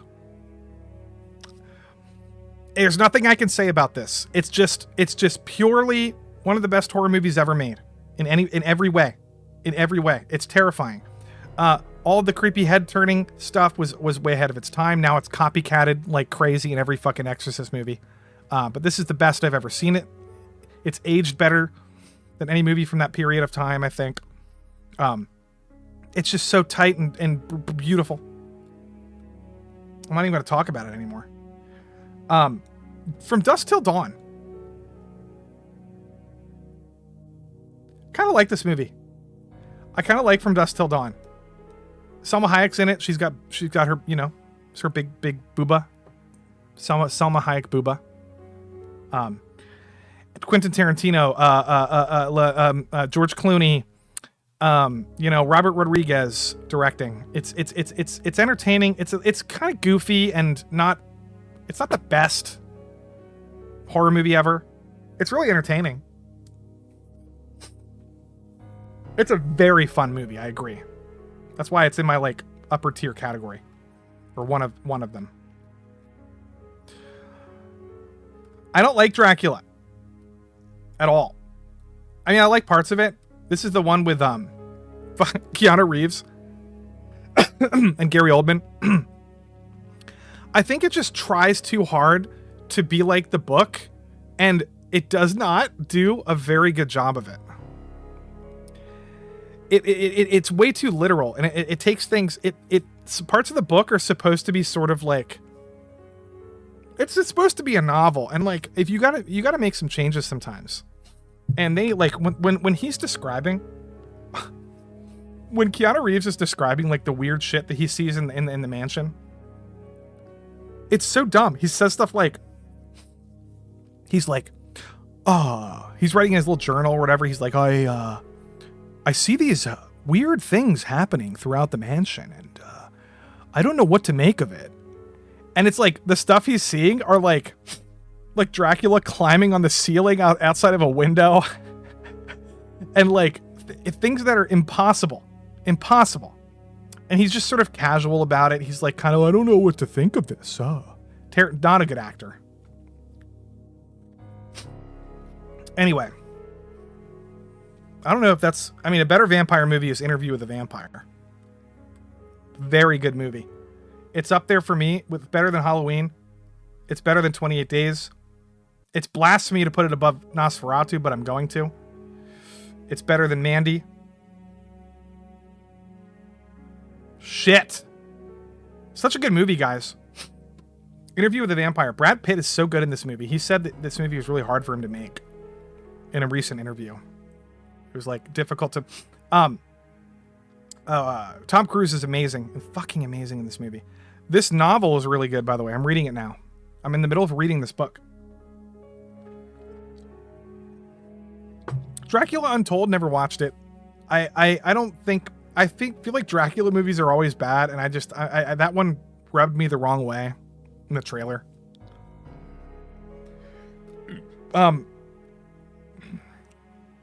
Anyway, what was I saying? Interview with a Vampire is just really good, man. Christian Slater's good in it. Brad Pitt's amazing in it. Amazing. Brad Pitt is such a good actor. He's sort of underrated because his acting is really fucking good, but everybody knows him for like just being like a pretty boy. I think DiCaprio, well, lately actually Brad Pitt has really done a lot of good work, but he always has. Him and DiCaprio have had this, been stuck into this like pretty boy sort of gimmicky thing, and the people don't take them seriously, but they're two of the best actors of their generation, in my opinion. Brad Pitt and Leonardo DiCaprio. Brad Pitt is I like Brad Pitt better because he takes himself less seriously than Leo, and he's more fun. Like Brad Pitt's like really fun and like a fun person, and he's in more fun movies. But DiCaprio might be a better actor. I think so. I think DiCaprio is slightly better, but Brad Pitt's so good. I don't like this movie at all. Ghost Ship, I think it's terrible. It has one good scene. It's the fucking the wire that cuts everybody in half. This movie is so early 2000s schlop garbage. It's just terrible. I don't like it at all, man. And it's Clowns should have its own tier below What the Fuck, because that's how bad it is. But I'll just put it there. Somebody mentioned Jaws. Oh, no. It was in the trailer. I'm not going to lie, guys. Jaws is a masterpiece. It's hellfire. It is hellfire. I'm over here. Jaws is one of the best horror movies of all time. I'm going to put it behind The Wicker Man, even though actually House of Usher is going to go back here. Jaws for me is going right there. The Innocents is going... I'm sorry. I forgot to organize these. I'm ranking these by order too. The Innocents, I'm dead serious. This movie is fucking incredible. Also, by the way, guys, everybody has different tastes. Some people don't like ghost stories. Some people don't like black and white movies. I happen to think I love this movie. I love it. I can't describe it. The Innocents. If you weren't here earlier, you should watch it. The Conjuring is just the definition of a mid-Exorcist movie. It's actually not bad. It's decent. I think it's slightly better than Malignant. But it's just... It doesn't do anything new or exciting. It's just a very cookie-cutter... Sort of like...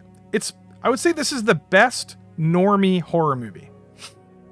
And I'll tell you why. Every time you talk to people about horror movies, some people are like really big into slasher movies. Other people are really big into like classic monster movies, like Frankenstein and Dracula and all those movies.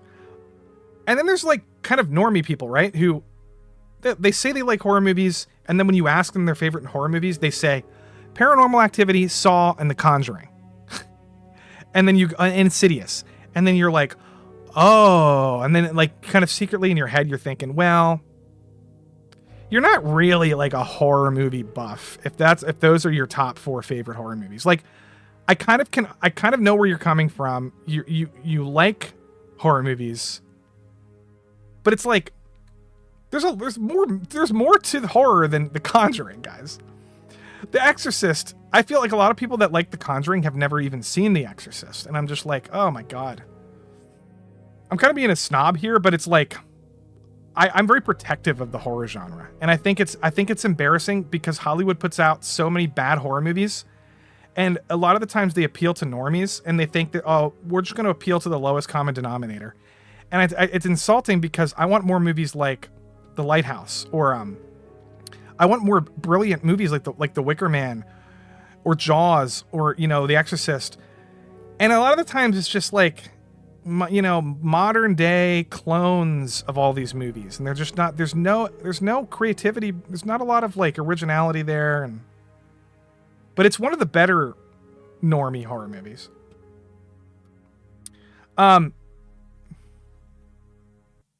Poltergeist is so good. Poltergeist is incredible. This might even be shockingly good. You can't see where I'm putting it, but I'm putting it above. I'm going to move my guy.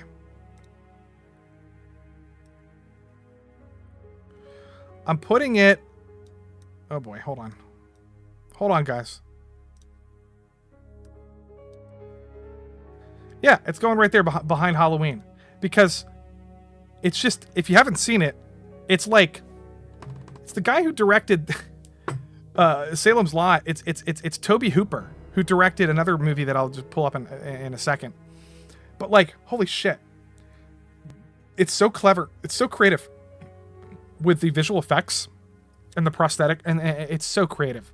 Steven Spielberg directed like half of this movie, by the way.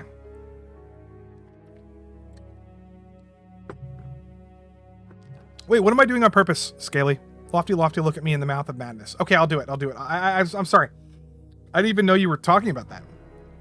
In the Mouth of Madness is incredible. This movie is so good. It's one of the most underrated horror movies of all time. It goes right behind Evil Dead. No, it goes above Evil Dead, man. In the Mouth of Madness is so good. It's H.P. Lovecraft. It's Sam Neill, right? Alan Grant from Jurassic Park. He's such a good actor. Sam Neill. It's such a good movie. In the Mouth of Madness. I can't really describe it. It's hard to describe. But it's incredible. In the Mouth of Madness. 80s H.P. Lovecraft. There you go, Scaly.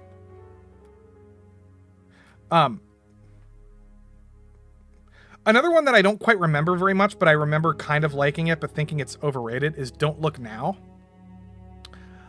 It's a really good movie. It's a really good movie, but I don't really remember too much of this movie. I just remember it's a very it's like a suspense thriller, and it's Donald Sutherland. Oh wait, is it Donald Sutherland or is it Donald No, Donald Sutherland is in, I could be wrong. It's either him or Christopher Lee. I think it's Christopher Lee. But it's this is always on people's top 10, favorite horror movies lists. But it's like, I didn't love it when I watched it. I thought it was really amazing though. I'm gonna put it there. X is incredible. I love it. It's basically X is basically Nightmare on Elm Street mixed with Texas Chainsaw Massacre. Sort of. No, it's more like Texas Chainsaw Massacre. And honestly, it's amazing. It's like straight up shockingly good. And it's better than The Sixth Sense. It's gonna go right behind my head here. Yeah, I can't really say much about it. I mean, it's the sequel to a movie called Pearl.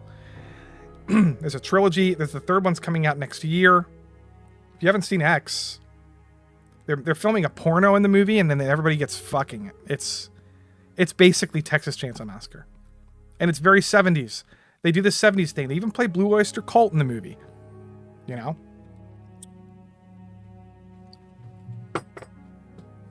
This is getting hard to keep track of.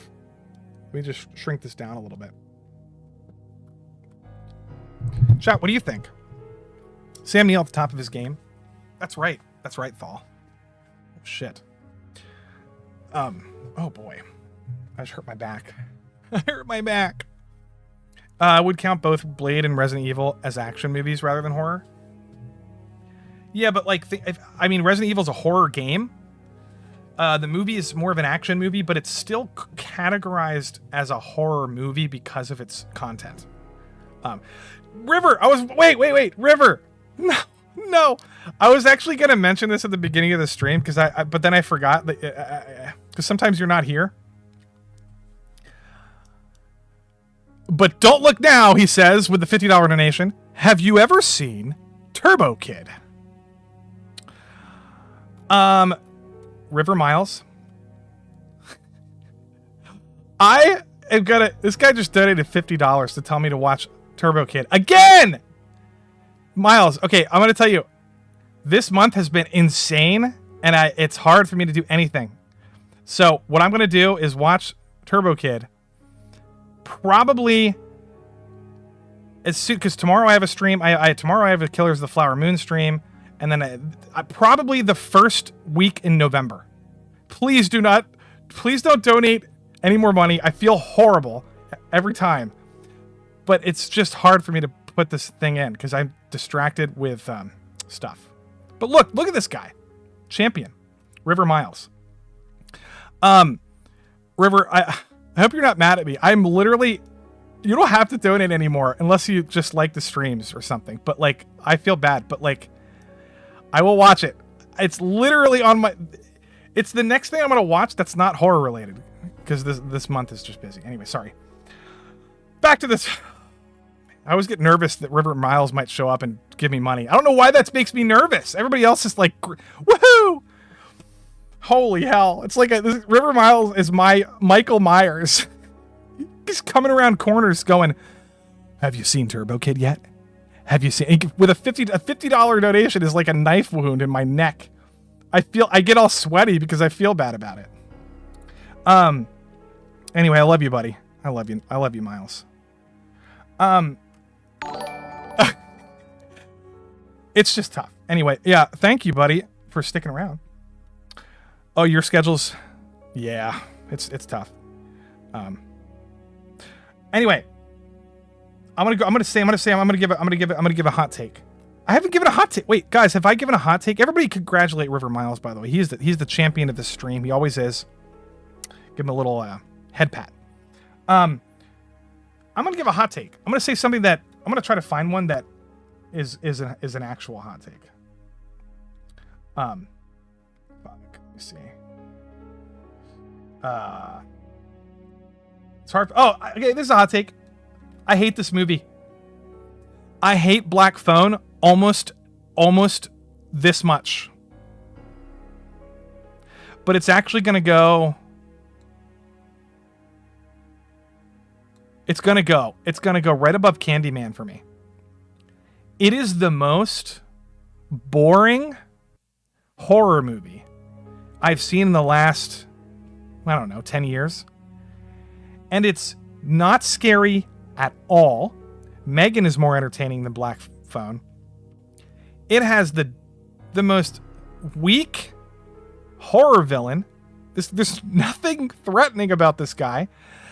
I cannot stand when little kids in movies are talking to something that's not really there, and it's clearly the ghosts were not even fucking real in the movie. It was all in his head, and it was obvious from the start. And they don't even interact. You know, everything. It's so easily explainable. This movie is so overrated. I don't understand why people like this movie. I don't get it. I don't understand it. I'm tired of that movie. Better movie, The Empty Man. The Empty Man is a better horror movie, better modern recent horror movie. It's better. It's actually better than Malignant, to be honest, and The Conjuring. This movie has really interesting. The opening to this movie is incredible. Incredible. It's just a really good movie. It's not. It's kind of a generic concept, and the plot's kind of like generic, but it's very high quality movie. I like it a lot.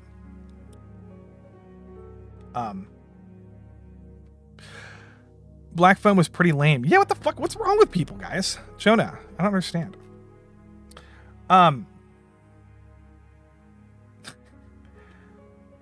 Okay, so that was my hot take. I don't know if this is a hot take or not, but I also hate Army of the Dead. It's worse than Zombieland. Zombieland's actually better than all these movies. Except... yeah, Zombieland's like that good. I actually like The Happening more than Zombieland. Maybe that's a hot take. Here's another hot take. Friday the 13th is fine.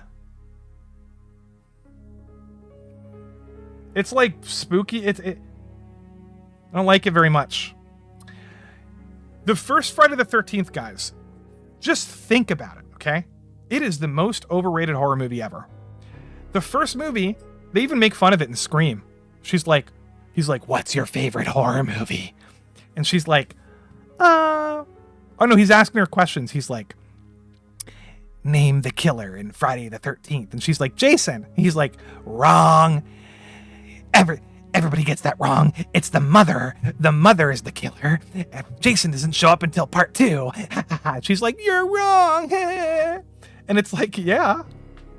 And because of that, number one, this movie is less iconic because it doesn't have Jason in it until the very end. It's not as iconic. The deaths in that movie are not as graphic as I kind of wanted them to be. You know, rewatching it, I was like, yeah, this is kind of lame, actually. And there's really not a lot of interesting things happening in the movie. It's just one by one, this lady kills people. The ending is haunting and beautiful and brilliant. But it's setting up that, you know, the setup of Jason and his lore, right? The lore of Jason is amazing. I keep hearing part 3 is the best. Now part 2, he doesn't even wear his hockey mask. I've never actually watched part 2 or 3, and that's because I didn't like the first one. Now, I'm dumb, and I'll watch those whenever I have the time, but I'm going to, trust me, because I hear they're great.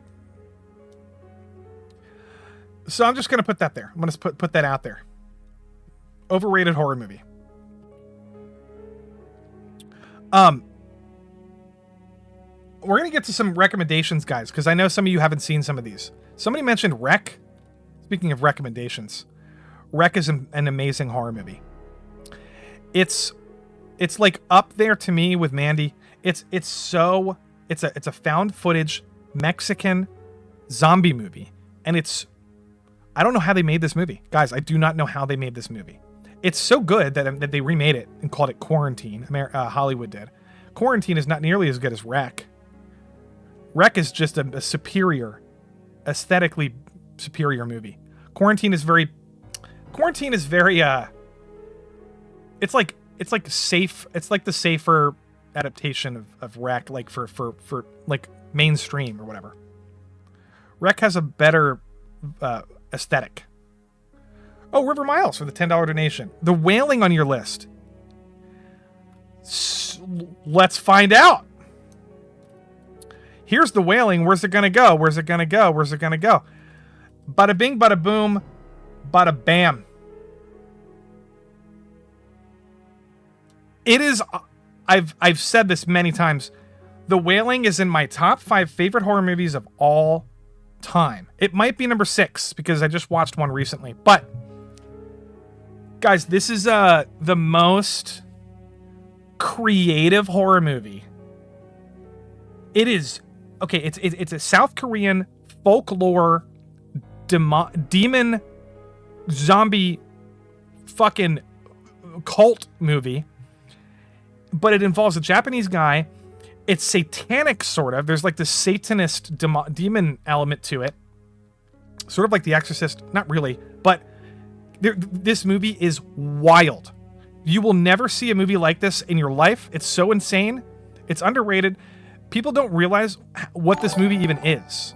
It is literally the most insane horror movie ever. So many crazy things happen in this movie. And the acting is incredible. Great choice, River Miles, because we're on the same page there. So I'm probably going to love Turbo Kid. I mean, maybe you won't like it as much, guys, if you don't. But I'm just telling you that it's the most. It's like the best Korean horror movie. It's so good. So we'll get to the top 5 shortly because I haven't put any of them up there. The Howling, I think shit. I'm going back to the okay. Oh, we're almost done. I'm gonna say this: Devil's Backbone is a Guillermo del Toro movie, and it's actually amazing. It is better. Where is this stopping? Where is this? Okay, it's stopping right before the fog. Here it is, guys. Okay, The Devil's Backbone is an allegory for the Spanish Civil War. It's also now this is a period piece. It's set during the Spanish Civil War. There's like, where the fascists are killing everybody. It's a fucking disturbing movie. And look, this movie is so beautiful. It's a ghost story. It's a horror movie. It's like the whole movie is an orphanage. It takes place in an orphanage. So there's like these kids that are really good actors and they're doing really difficult acting. And it's depressing as fuck, man. And it's so sad. And it's so beautiful. It's so beautiful. I don't want to spoil almost anything because it's such a beautiful movie. The Devil's Backbone. That's another one that I think is underrated and then everybody should write down on a list to watch eventually.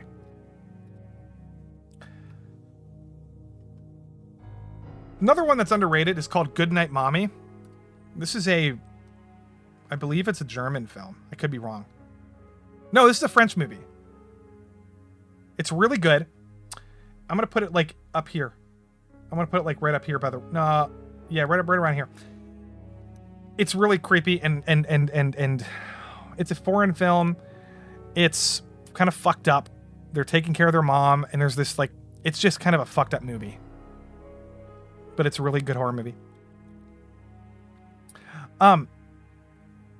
Constantine is very entertaining. Guys, how good is this movie? This is one of the most entertaining horror movies. Is this even a horror movie? I mean, kind of. I don't think it even is. It's hard. That's a hard thing to define, but I'm just going to throw it up here anyway. It's so entertaining. I like it a lot. I'm going to throw it right there. That's where it goes for me. Repulsion? Dude, Repulsion is not on my list. I've never watched it. That's not true. I watched it when I was like 15 because I binged a bunch of Roman Polanski movies and I don't remember anything about it. I've rewatched Rosemary's Baby a lot though. And speaking of South Korea. Oh no, this is Japan. Wait. Somebody correct me if I'm wrong, but I think this is Japan. One Cut of the Dead is amazing. Okay, if you're like, what did he just say? I said, One Cut of the Dead. Now, it's like, Shaun of the Dead is a spoof on the zombie genre. One Cut of the Dead is a spoof on the documentary genre, horror genre. And it's all one cut. The whole movie is one cut. There might be two cuts. I think there's a clever stitch in there somewhere. But trust me, dude. If you like wild, over-the-top zombie movies, this is this is top tier. I mean, it's in either the same category as Shaun of the Dead. It's just not as good. But not a lot of people know about this movie. It flew under the radar recently. Came out recently. Trust me. Go watch One Cut of the Dead. Write that one down.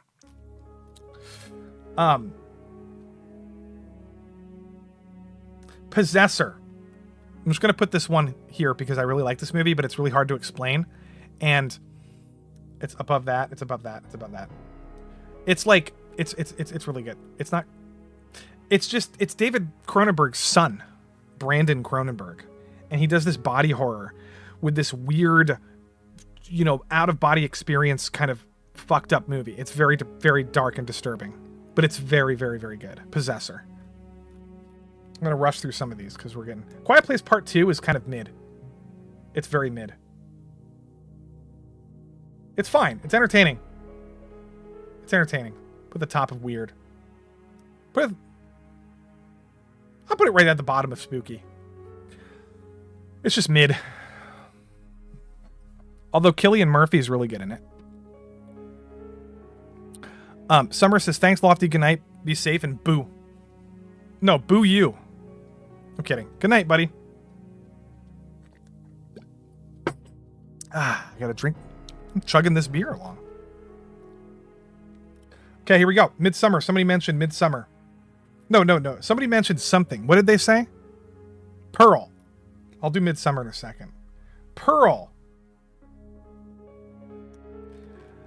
is very high. You're right. Honestly, dude, this movie is a masterpiece. There is absolutely nothing wrong with this movie. It is so flawless.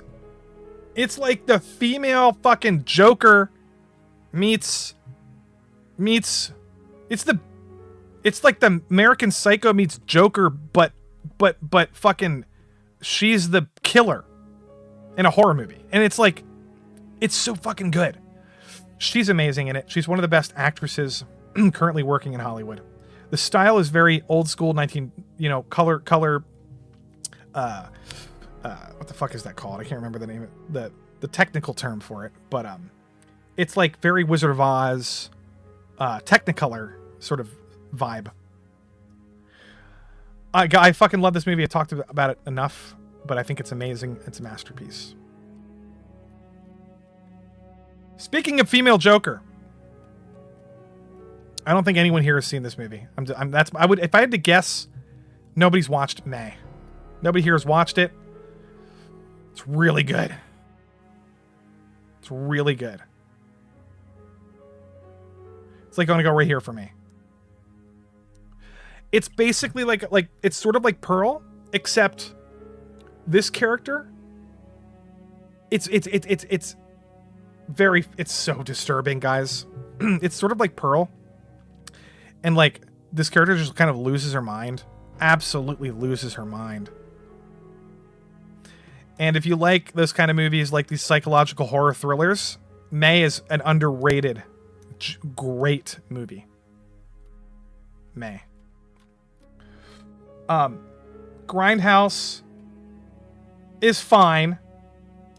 It's fine. Death Proof is great. Planet Terror is fine.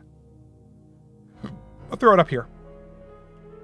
Death Proof is really good, though. I would put Death Proof like right around here. That's shocking. You never heard of Pearl or May, dude?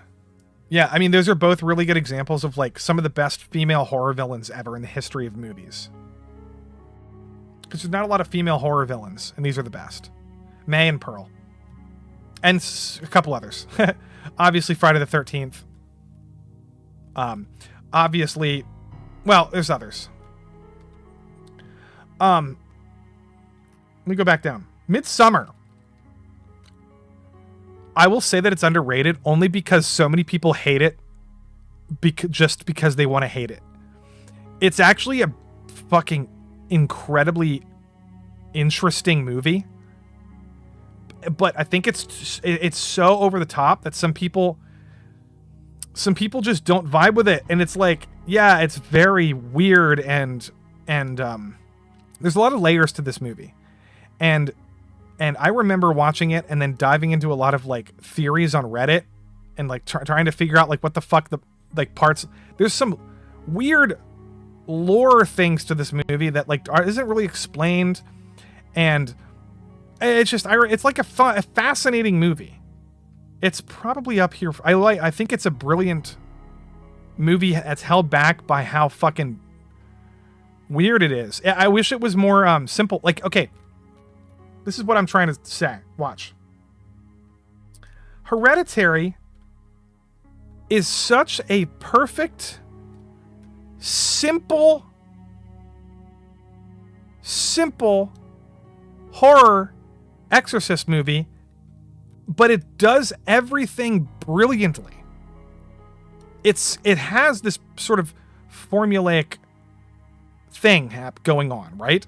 With the family, with the demon, with nobody believes them.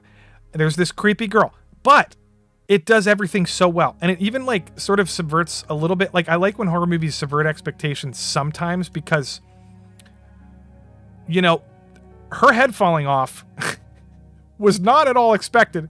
And it's so shocking. And it's like, normally she would be like the demon possession. It would be this girl, but it wasn't her. It was not. Anyway, this is such a perfect movie. Now, Midsommar is his second movie, right? Ari Aster did Hereditary, and Midsommar and acting is amazing in this movie. Acting, directing, writing, photography. Some of the set pieces in this movie are brilliant. But it's so convoluted and weird, and it's too much. It's too much. And it's like, I don't know, I just didn't quite get what he was trying to say with it. Like The Wicker Man is it's a much better, straightforward movie about a cult of a bunch of weird fucking people. This movie is about a cult with a bunch of weird fucking people, but it was also about like 10 other things. Does that make sense? I already talked about Knock at the Cabin. I really like Knock at the Cabin a lot. I think Knock at the Cabin is a fantastic movie. It's very entertaining. It's I love the lore. I love the mystery and the fact that it's like probably really happening. You know, there's some dumb things about it, like the actual shit on television, like kind of was poorly edited or like out of some of that stuff on the TV was like should have been way better. It should have been, the writing wasn't quite as good as it could have been. Like I don't want to get into it. Silence of the Lambs is amazing. Actual masterpiece. Masterpiece. Bada boom, bada boom. I like it better than Jaws.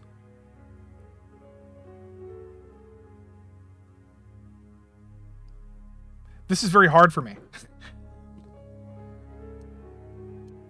I think it's... Man, that's tough. Gotta go right there. There's not much to say about Silence of the Lambs. Everybody knows why it's good. The original Suspiria, we'll do these two back to back. Not a fan. I don't like those Italian horror movies. I don't like the style. I don't really care about, you know, all the different weird colors and like the bizarre style that they use. I don't like these kinds of horror movies. However, it's good. I'm not saying it's bad. However, the new one is so much better. The new Suspiria, guys, is so good. It's like up there with Black Swan. It's really honestly up there with Black Swan. It's very similar. Another documentary, a horror movie, sort of what are these called? I think Lake Mungo is very, very, very, very good. It's going into spooky for me.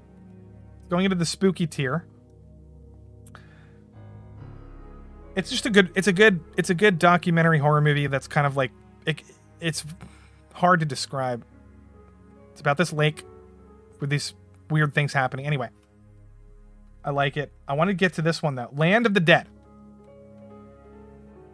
Underrated. Bad movie, but it's very entertaining. I'm going to throw it down to... I'm going to throw it right here. Land of the Dead is bad, but it does... No, you know what? It's going down here. It's just entertaining. There's so many interesting deaths in this movie. People die in like crazy ways, and then like this whole tower, the tower where the rich people are hiding or whatever. I just think it's kind of fun. Mockumentary. That makes sense. Whoops. I fucked up. Hold on. Mockumentary. That's true. Now, we're going to get to some other ones here. Somebody said Carrie earlier. Carrie's really good. Carrie is so good that it's going to like, to me, it's like right up there with, it's like Poltergeist level. Like it's just a great horror movie. I'm not a, the best parts of this movie are like the ending, obviously. Like it's not like the best horror movie ever, but it's just a really good horror movie. The ending's really amazing. Get Out is incredible. I think it's up there with Hereditary for me and Shaun of the Dead. I think Get Out is better than Rosemary's Baby. And you know what? It borrowed a lot from Rosemary's Baby and a bunch of other stuff like Twilight Zone stuff. But Rosemary's Baby is sort of, it's just, Get Out is more interesting. Get Out is fun, is more thrilling. I'm more at the edge of my seat watching this movie. I think it's a perfect movie. I don't know. I just think it's a perfect movie. Good acting. Recent movie that is almost the same level of Get Out, but it's not quite as good. It's called Talk to Me. I love this movie with a passion. Talk to Me is going to go right up here into shocking. Do you guys, have you seen this? It just came out this year. It's probably the best horror movie of the year. I'm telling you, Talk to Me is either the number one or the number two best horror films of the year. I've not seen Saw 10. Not watched it. But like, I think Talk to Me is amazing. It's just like this possession movie. I don't want to say too much about it. These guys are directing the new Street Fighter movie. They're really good. They're YouTubers. These guys are YouTubers. Let me show you this. Look at this. Talk to me channel. No. What's that guy's name? What are their names? What are their names, guys? Who are those Talk to Me YouTubers? Raka. I got it. Whoops. Watch what they do. Watch what they do. These guys are insane.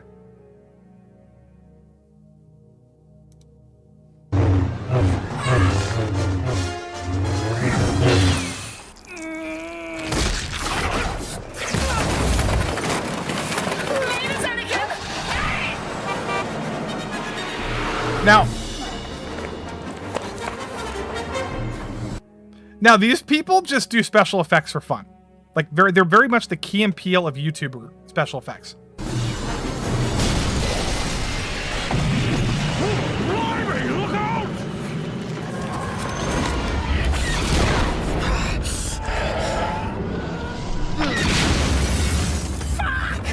Okay, now that guy's the director. This guy's the director of Talk to Me. Here. And one of the directors.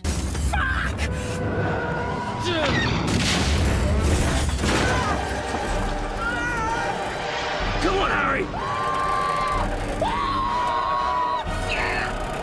Let's finish this!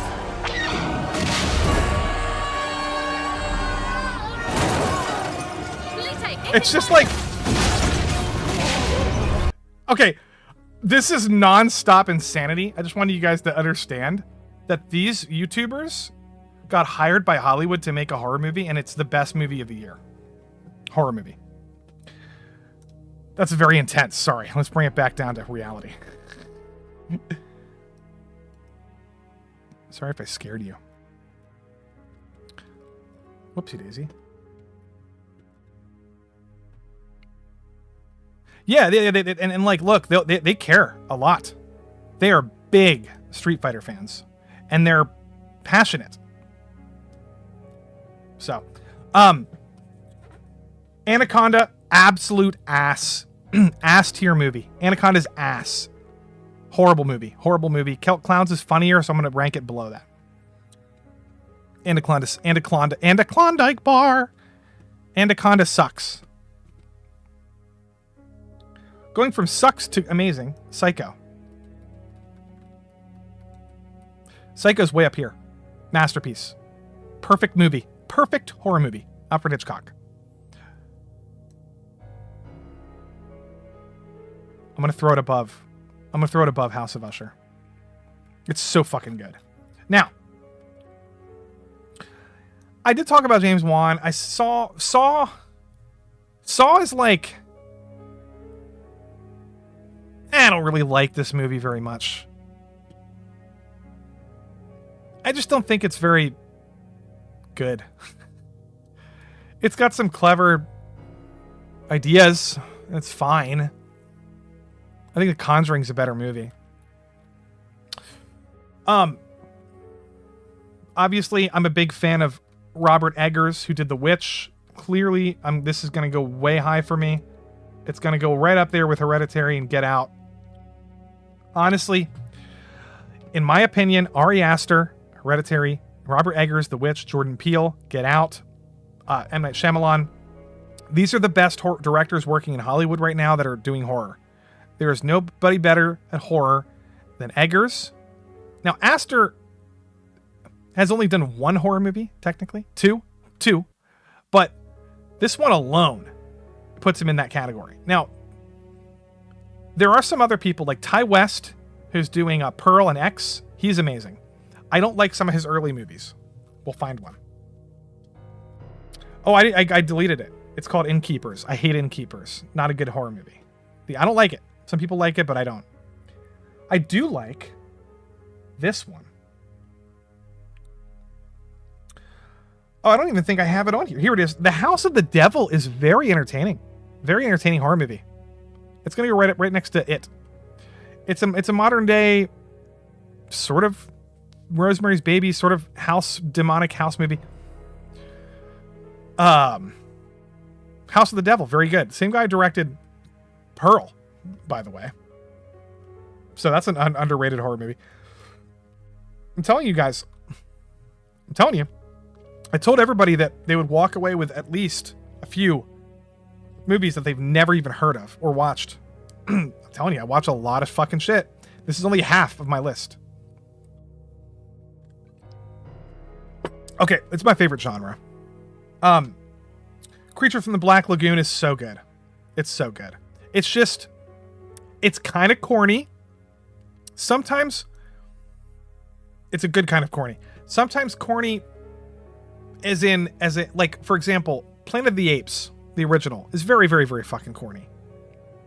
But it's so romantic and like wholesome that it's still really good. Same thing with this. Like, yeah, this movie is a little dated, but it's so beautiful. And so The Shape of Water, Del Toro really basically remade that movie in his own way.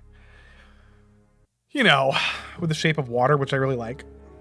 But good classic horror movie. Did I already say that Paranormal Activity sucks? I already ranked it. I don't like it. I don't know why I have it on here twice. This is Paranormal Activity 4. That's a horrible movie. Throw that down F tier.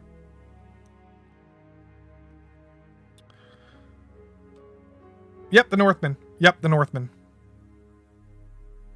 Yeah, dude. It follows. Creepy. Oh, guys, let's talk about American Psycho. Oh my god, I really want to put it here, but I can't. I really want to put it here.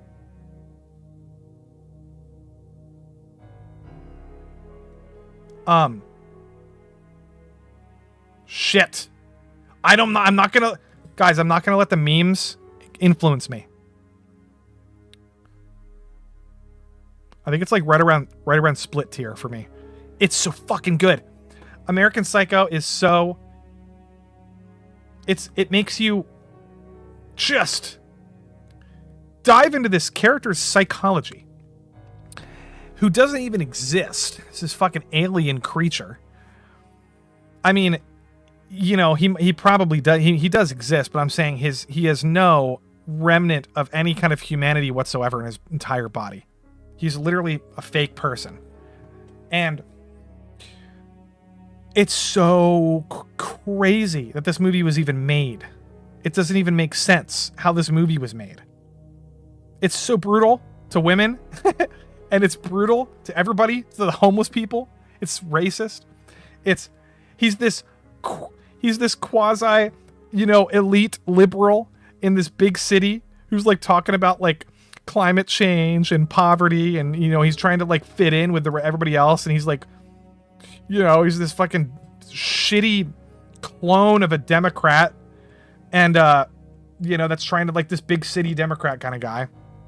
But he's not. He's just trying to mimic what other people are doing, which is what people do anyway. NPCs, right? NPCs just mimic what they think is popular, whatever the popular chip they insert into their brain. That's what fucking this movie is.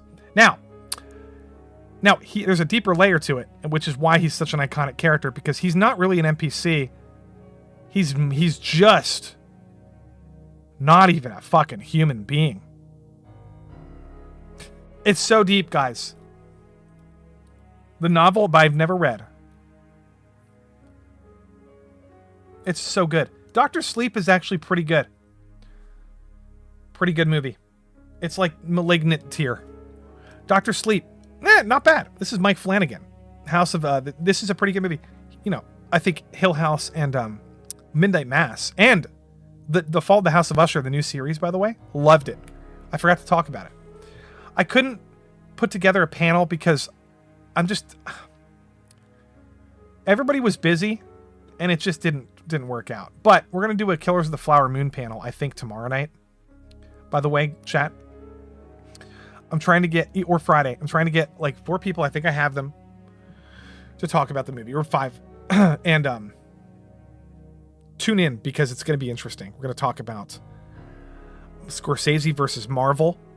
We're going to talk about weirdos who are trying to ruin his legacy. We're going to talk about all kinds of stuff. But that's either going to be tomorrow or Friday.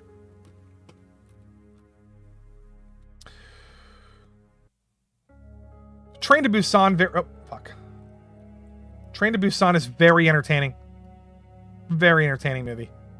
It's going to go right up there with Dawn of the Dead. Look at these 3 zombie movies back to back. They're all good. They're all good. They're all really good. Dawn of the Dead, Living Dead at Manchester Morgue, and Train to Busan. Excuse me, I'm getting a little tipsy. It would be interesting if American Psycho is, if never made until 2023, how it would differ. River Miles, it's a good question. I think it wouldn't even be made. Period. Nobody would make it. Nobody would fund it. They would be scared because they're a bunch of pussies. Hollywood is a bunch of pussies. They can't make anything. You have to get... I can't think of a movie besides Joker recently that was edgy. I just can't. I mean, there's a couple, there's a couple edgy movies. Like Beau is Afraid this year came out. I think it's very interesting. And it's sort of... It's edgy in a different way, but it's not, offensive. And then, dude, it's just you know what I mean? Today, these days, they're afraid. They're really afraid, man. And I love Joker. I think Joker is amazing. I think people who think, pretend... I think people... There's a lot of people that, loved Joker when they saw it, and then now they're pretending that they it's not as good as it's not as good. It's mid. Joker's mid. I'm like, no, you're lying to yourself. You're just lying to yourself. It's technically one of the best big budget movies from a technical perspective. The structure of the movie, the themes, the photography, the music, the performances. You know what I mean? It's just a beautiful movie. Now, you could think that it's trying to be too edgy or something or whatever. I don't know what your opinion is about it, but I fucking love Joker. Army of Darkness is a great movie. I haven't seen it in a very long time, but it's just extremely memorable and entertaining. To me, it's going up here. It's going up here into this category of Halloween. It's going into this kind of category here. It's not my cup. Now, I will say Evil Dead. Oh man, is it better than the first one? I think it is. I will say Evil Dead and Army of Darkness are not my preferred genre of horror. Sam Raimi has a big following, so he doesn't need me to defend it, but I'm not a big fan of goofy horror. I'm just not. That doesn't mean I don't like it. I just don't, it's not some people would put Army of Darkness as their number one. And I'm like, how is this a better movie than The Exorcist or The Silence of the Lambs or The Wicker Man or some others that I'm going to talk about? The Menu is a really entertaining movie. I love The Menu. The Menu's on par with The Descent, in my opinion. It's got some sort of dumb characters that don't really behave like real people, but it's a satire. Very good movie. It's often rated above the original, I guess. I mean, Sarah says it would have been an A24 film if it was made today. Probably. Although all those people, Netflix and Apple are doing really edgy stuff too, so. A24 does not have that market cornered anymore like they used to. Killers of the Flower Moon is Apple TV. That's a very dark and edgy movie. Not edgy, but important movie. There's this. We'll talk about that tomorrow. Old. Very entertaining movie. I don't know. I'm a Shyamalan stan. I think Old is like right around here for me. It's not quite as good as Barbarian, but like the death scenes in this movie are wild. It's corny, but the concept is insanely interesting. People growing old on a beach that's like secluded, and there's like, we don't know why they're growing old rapidly, and there's somebody pregnant, and like, guys, objectively speaking, this is a fun concept. Very fun concept. You could not like the movie for various reasons, but it's a fascinating concept. People rapidly growing old. Only M. Night Shyamalan comes up with these ideas, dude, that people just don't think of. Like Split. What if well, Split is like a split personality guy, but it's such a clever idea. Also, Unbreakable. What if Superman was real and he didn't know he was Superman? Like, that's such a unique idea. I don't know. I'm just probably praising him too much.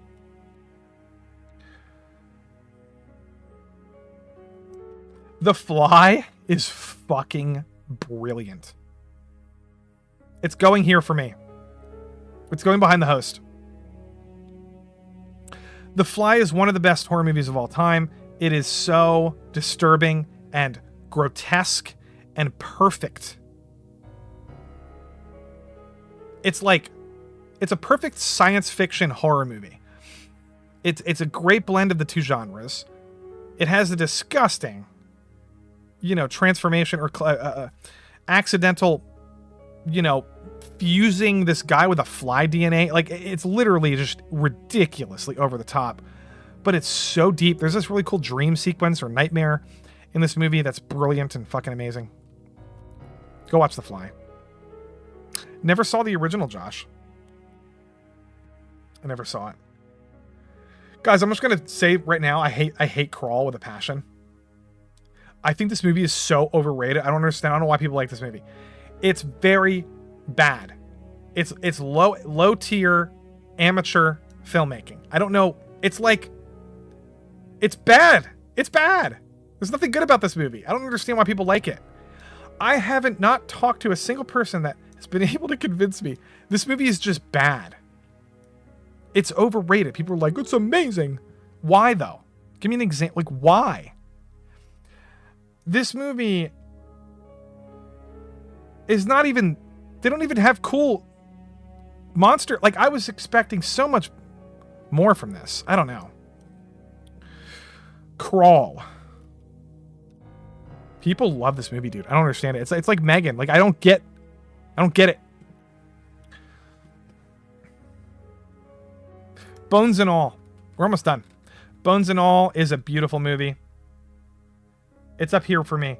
It's just it's up like with Sixth Sense. It's a movie about cannibalism, but it's also about addiction. Like any kind of addiction. You can substitute anything in here with it's like what's now, however, it's not a metaphor. Like, these people are fucking cannibals. But it's really deep, dude. It's Luca Guadagnino who directed Suspiria. Okay. And he directed that new tennis movie with Zendaya that hasn't come out yet. It got delayed. And he directed Call Me by Your Name, and Timothée Chalamet is incredible in this movie. So good. Very disturbing movie. Bones and All came out last year. Bones and All. Henry, Portrait of a Serial Killer. This is a movie that almost nobody I know has watched. Very interesting movie. About it's Michael. It's the fucking guy from. Am I crazy, or is this? I think it's the guy from Walking Dead and holy shit, Daryl's brother from Walking Dead, and he's also in Guardians of the Galaxy. I think this is him when he was much younger. It's a very good movie. It's weird as fuck. Henry, Portrait of a Serial Killer. Okay, we're almost done. This is too long, guys. I probably had too many movies on here. I already said Kill List is pretty good, but it's not my favorite. I'm gonna put it down at the bottom of spooky. It's just a really fucked up movie about a cult. Demon, good horror movie, foreign movie. Again, it's about it's going up here by Babadook. It's a horror movie. It's called Demon. I don't really feel like talking about it. Pope's Exorcist is terrible. Don't like it at all. The only good thing about it is Russell Crowe. Everything else is generic, copied and pasted, Exorcist formulaic garbage. Where the kid's like, I'm gonna fuck your mom. Oh, and then he's like, you know, it's like, Evan, there's nothing. This is a stupid movie. Very stupid movie. The girl is some dumb emo girl who doesn't want to be there. I don't want to be here. It's said like every character sucks in this movie. Hate it. Infinity Pool. It's going up there with Possessor. It's a better movie. Possessor. Infinity Pool is actually really fucking awesome. It's I don't want to spoil anything, but it's like fucked up. If you like fucked up movies, like The Fly, you should watch Infinity Pool. This is Brandon Cronenberg, David Cronenberg's son, who directed The Fly and Scanners and Videodrome. Burn Witch Burn. Incredible classic, underrated witch movie about witches. Brilliant movie. Brilliant movie. Brilliant movie. I'm gonna put way up top. Way up top. Burn Witch Burn or Night of the Eagle. It's probably you could find it under Night of the Eagle or Burn Witch Burn. If you like classic 50s movies that are way ahead of their time, here's one. Burn Witch Burn. Sputnik. Sputnik. This is a creepy Russian horror movie. It's pretty good. I'll put it on like Willow Creek level, and like Kronos from Dusk Till Dawn. It's a pretty good Russian horror movie about this monster that escapes from the Sputnik. Anyway, I don't want to spoil it. I'm trying to rush through because we're almost done. Sweeney Todd is going right here for me. It's not as good as it could have been so much better. Johnny Depp kind of sucks in it, honestly. He's doing Johnny Depp, whatever, but this character is way darker and more menacing and threatening than whoever he is in this movie. The character is supposed to be an actual fucking demon. And in this movie, he's just like a creepy barber. But like, you know, the Broadway play is amazing, a masterpiece. One of the best shows of all time. One of the best plays ever. Musicals. And the music sucked because he can't really sing that well. He's fine. He has no baritone voice. Sacha Baron Cohen isn't very good as a singer. I don't know. Hush is kind of mid. Hush is mid. Hush is the girl from, you know, Midnight Mass, Haunting of Hill House. It's sort of a stalker movie. It's kind of mid. Put it down. I'll put it down here. Almost done. Dawn of the Dead remake. I hate it. I think it's terrible. They ruined everything about it. Acting is terrible. It's Zack Snyder's worst movie. There's not. This is so overrated, guys. I don't care if you disagree. It's just, I don't like it at all, man. Zack Snyder did not know what he was doing with that movie. The Void is a classic movie. Now, this is like a modern day Lovecraft that's really well done. I would say it's probably like up here with like The Ring, maybe. Up here with The Ring. It's up here with The Ring. Very good Lovecraft movie. Creepy, good special effects. Very good special effects. Skinamarink. I don't recommend anybody watch this movie, but I kind of liked it a lot. I'm going to throw it up here next to like It Follows. It's very analog horror. Like it's almost like a visual ASMR horror. It's not really a movie. It's straight up, honestly. I don't recommend anybody watch this unless you're really into like ASMR aesthetic, like analog horror. You have to like a very niche person will like this movie, but whatever. Thirst is a Korean horror movie, vampire movie. It's fucking Park Chan-wook, the guy who directed Old Boy. This movie is very good. It's up there with Black Swan for me. Thirst is Park Chan-wook, Old Boy, vampire movie. It's kind of fucked up. The Shining, masterpiece. It's going right behind Psycho for me. Masterpiece, Shining, no reason to talk about it. Videodrome, David Cronenberg. Videodrome I don't like.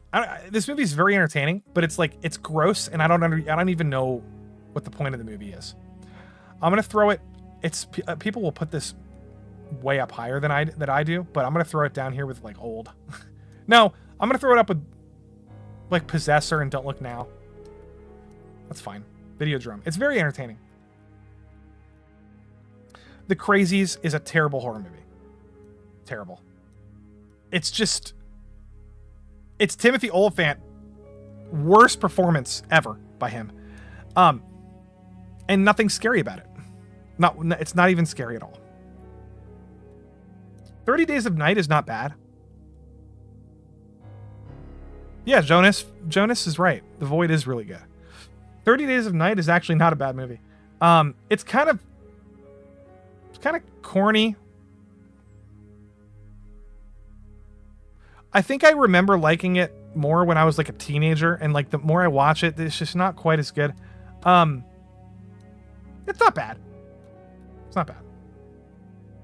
The Innocents, another movie. I'm kind of rushing now, guys. I'm sorry. But it's been 3 hours. The Innocents is amazing, guys. Okay, Let the Right One In. I'm gonna throw The Innocents, honestly, like right up here. Right behind Evil Dead. Like, this movie is very much like Let the Right One In. If you like Let the Right One In, I recommend watching The Innocents. Very similar. This movie is about kids who have superpowers that can't tell their parents about them, but it's a fucking horror movie. And it's a foreign film. Now, this is The Innocents is different than This Innocence. Totally different movies. This Innocence is modern day Swedish film.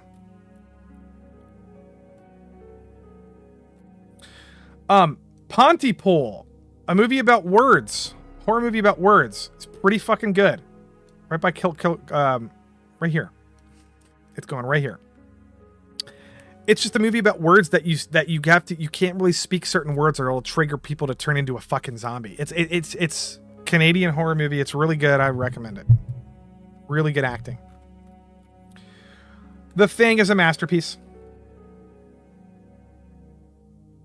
Fuck, this might be hard. The Thing is going right here for me. No, fuck. Ugh. I want to put it right there.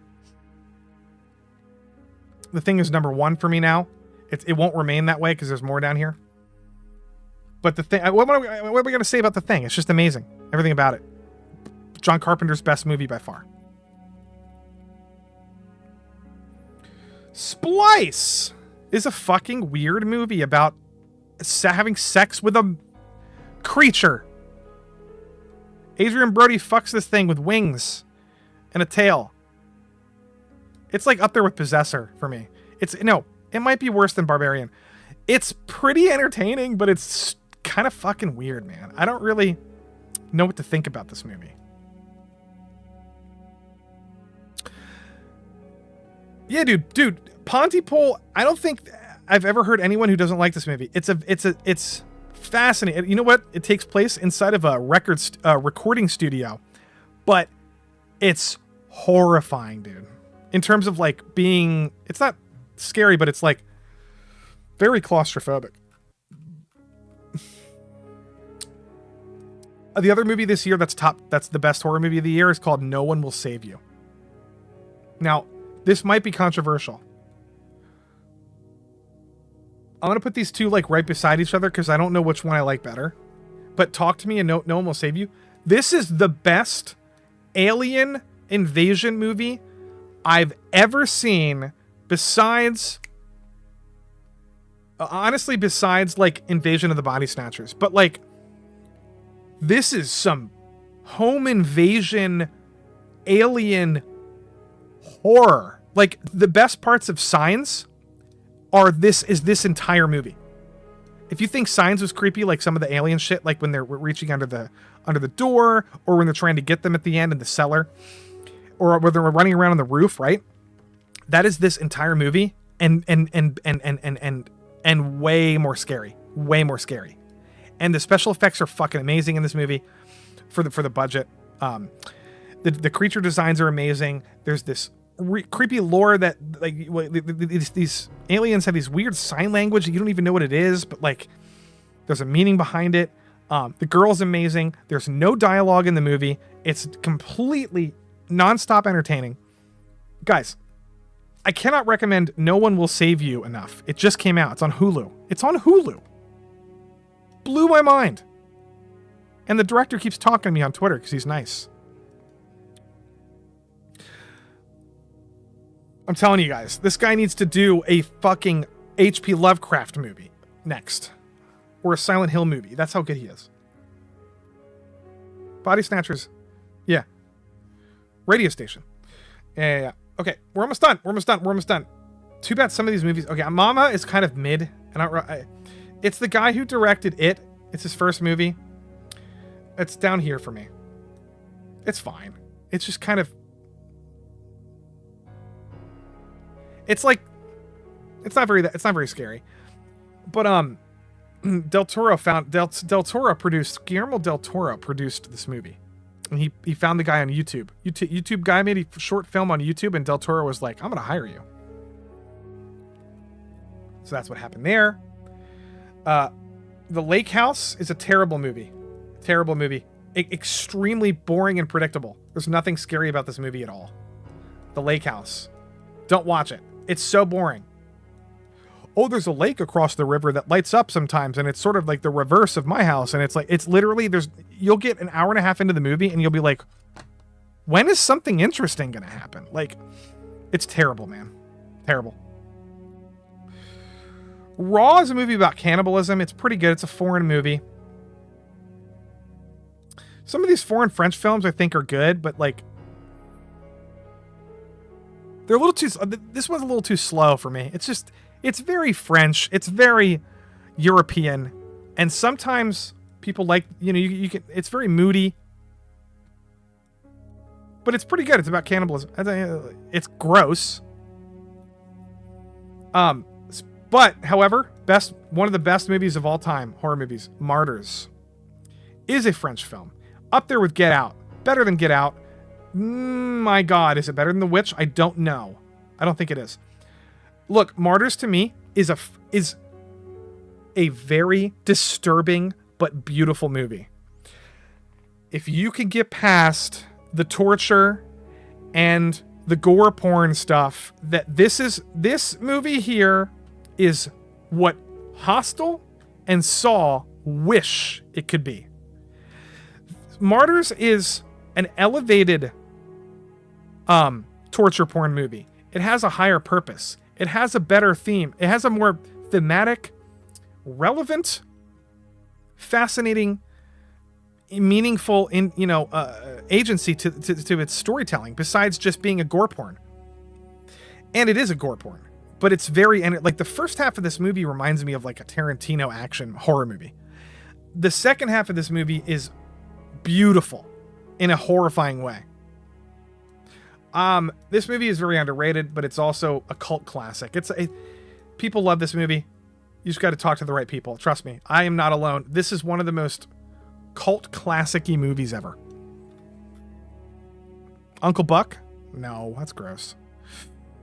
Lovecraft is hard to do well. Yeah, you're right, Jonas. Well, yeah, when it's done well, it's some of the best. I mean, The Thing is sort of Lovecrafty in a sense, a little bit. The Original Australian says, my second favorite psychological hardcore horror movie in the cosmos is Martyrs. Oh, dude. You've seen it roughly 5,000 times. I love Martyrs, dude. I didn't even see your comment. What a coincidence. Dude, it's such a good movie. Not enough people will ever watch that movie. The Visit, creepy old people being creepy and having dementia is very scary to me. I think it's this is personally, if it's whether or not you think old people with dementia is scary. If you do think it's scary, you're gonna like this movie. If you don't think it's scary, you'll think this is a dumb movie. But to me, it's creepy. You know, I know people that have sundown syndrome or whatever the fuck. Like I've seen it. It's horrifying. I don't like it. They scare me. If I'm ever near an old person that I know and then I know they have dementia, I will always watch myself because you never know what those people are going to do. Or like sundowning or whatever the fuck. Like they could run around naked in the middle of the night and like try to kill you.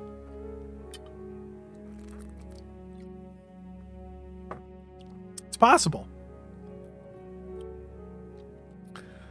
Okay, we're nearing the end. Bird Box is one of the worst horror movies, most disappointing horror movies I've ever seen in my life.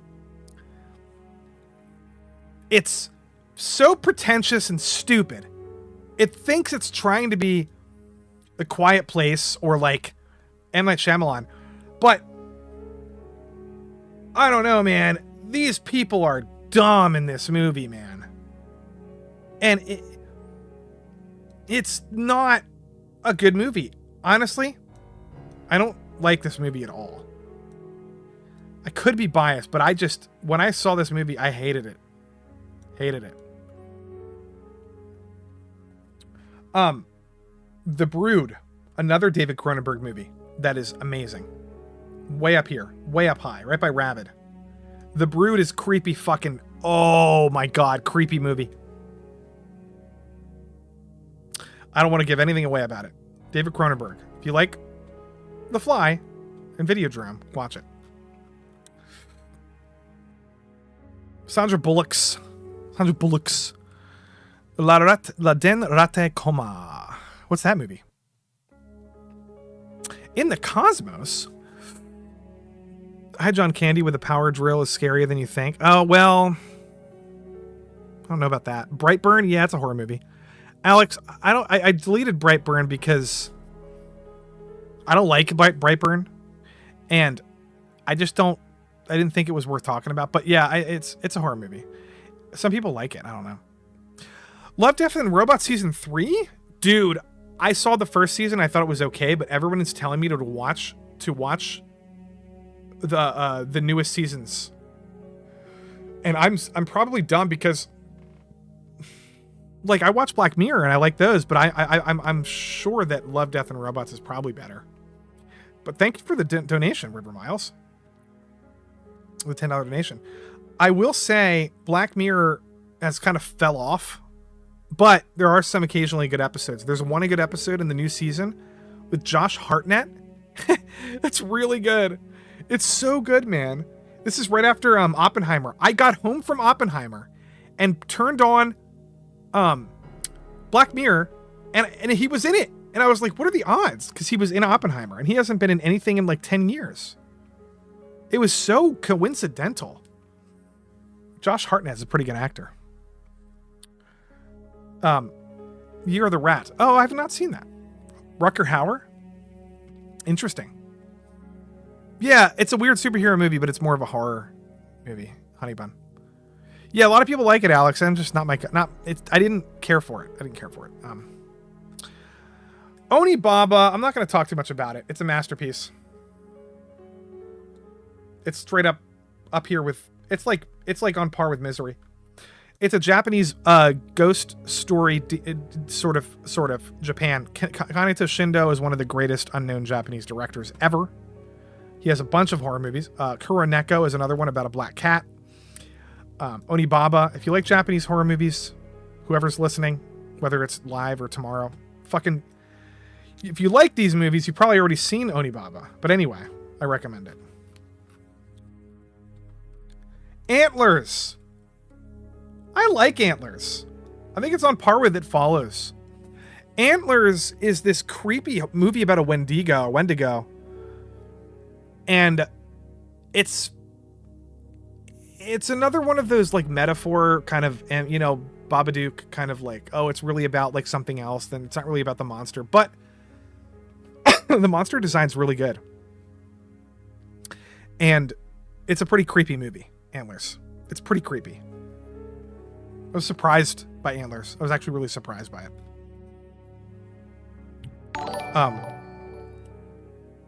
Yeah, I turned woke a little bit, River Miles. I'm getting a little tipsy. Oh my god. And The Lighthouse is a masterpiece. Where's it at? Holy shit, do I like it more than The Witch? Fuck, I don't know. I'm a Witch biased. I'm a biased person with The Witch. Fuck, man, The Lighthouse? Yes, it's going right here. Look at all these modern horror movies that are so good. Lighthouse, Get Out, Martyrs, The Witch, Hereditary, Pearl, fucking, you know, like, that's, I'm telling you guys, we're kind of in a resurgence right now. Oh, even with you know, no one will save you and talk to me. This right now is in my opinion, we're living through this weird time where I think it's sort of paralleling a little bit the 80s, early 80s, where it's like Cronenberg, Tobe Hooper, John Carpenter, you know, Spielberg with Jaws, you know, Jordan Peele's movie, you know, doing sort of some Spielbergian stuff. And I think we're living through another one of those times where there's a bunch of really young up and coming directors in horror that 20 years from now we'll look back and we'll be like, these people will have so many good horror movies in their career. And some of these movies like The Witch and like Get Out and like The Lighthouse and Hereditary, they're going to be our generation's Rosemary's Baby or our generation's Psycho. Because, like, look, think about it. All these movies are original. They're original. Get Out is so original. The Witch is super original. Hereditary is super original. I mean, it's Hereditary is original in its storytelling. It's sort of like The Exorcist, or sort of like other movies. But, you know, No One Will Save You is, you know, Talk to Me is original. We're living through this time, and then, like, look, even David Cronenberg, who was around during, you know, he was competing with John Carpenter. His son is making movies now. Possessor, Infinity Pool. Where's Infinity Pool? I think I rated it. Infinity Pool. Look, I'm telling you, we're in a revival. There's a lot of good horror movies right now. A lot. There's a lot of fucking terrible horror movies, but here's another recently good one. Don't Breathe. Don't Breathe was pretty fucking good, guys. I think it's better than What Lies Beneath. I think it's better than Old. I think it's not quite. It's better than The Babadook. Nah, it's on par with The Babadook. Don't Breathe is a pretty good horror movie, guys. Guys, guess what? This guy, Don't Breathe, is, I don't remember his name. He's Uruguayan. Uruguay. He's from Uruguay. Anyway, my point is, he is directing the new Alien movie that Ridley Scott recently said was fucking amazing because he watched it. Now, you got to, with a grain of salt, right? Got to have it. However, Don't Breathe is pretty good. Now, the new Alien movie is this guy. He also directed. Fuck. Can you guys remind me what else he directed? Something else big recently. Anyway, pretty good up and coming horror director. Guillermo del Toro just did a whole interview with him. Talked about him. I'm telling you, there's so many up and coming horror directors. Baskin is one of the most disturbing movies I've ever seen in my life, and it's really, really, really, really, really, really, really, really, really, really, really good. It's honestly up there with like,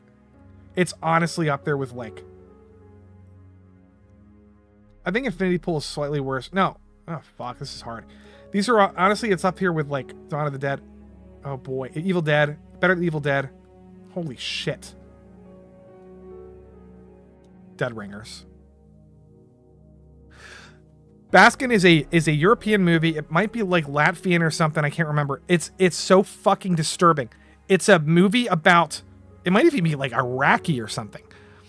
I don't even know. But like, this movie is like Martyrs and Baskin are two of the most disturbing movies I've ever watched in my life. But this movie has the scariest person ever captured on screen, up there with Max Schreck, the original fucking vampire, Dracula. This guy in this movie that plays the villain in this movie is a horrifying person in real life. He's like deformed, and it's not even funny how scary he is. I don't want to give anything away because it is horrifying to look at this person. Now it's a foreign movie. I do believe it's Middle Eastern or something. Could be wrong. Turkish, maybe. Bro, the ending to this movie is not even. It's like if you think that fucking, what's that creepy movie with that Western horror movie? Not Hacksaw Ridge. What the fuck is it called? Oh, I can't remember. It's the guy who did. My memory is retarded now. I'm drinking too much. But this is a really disturbing movie.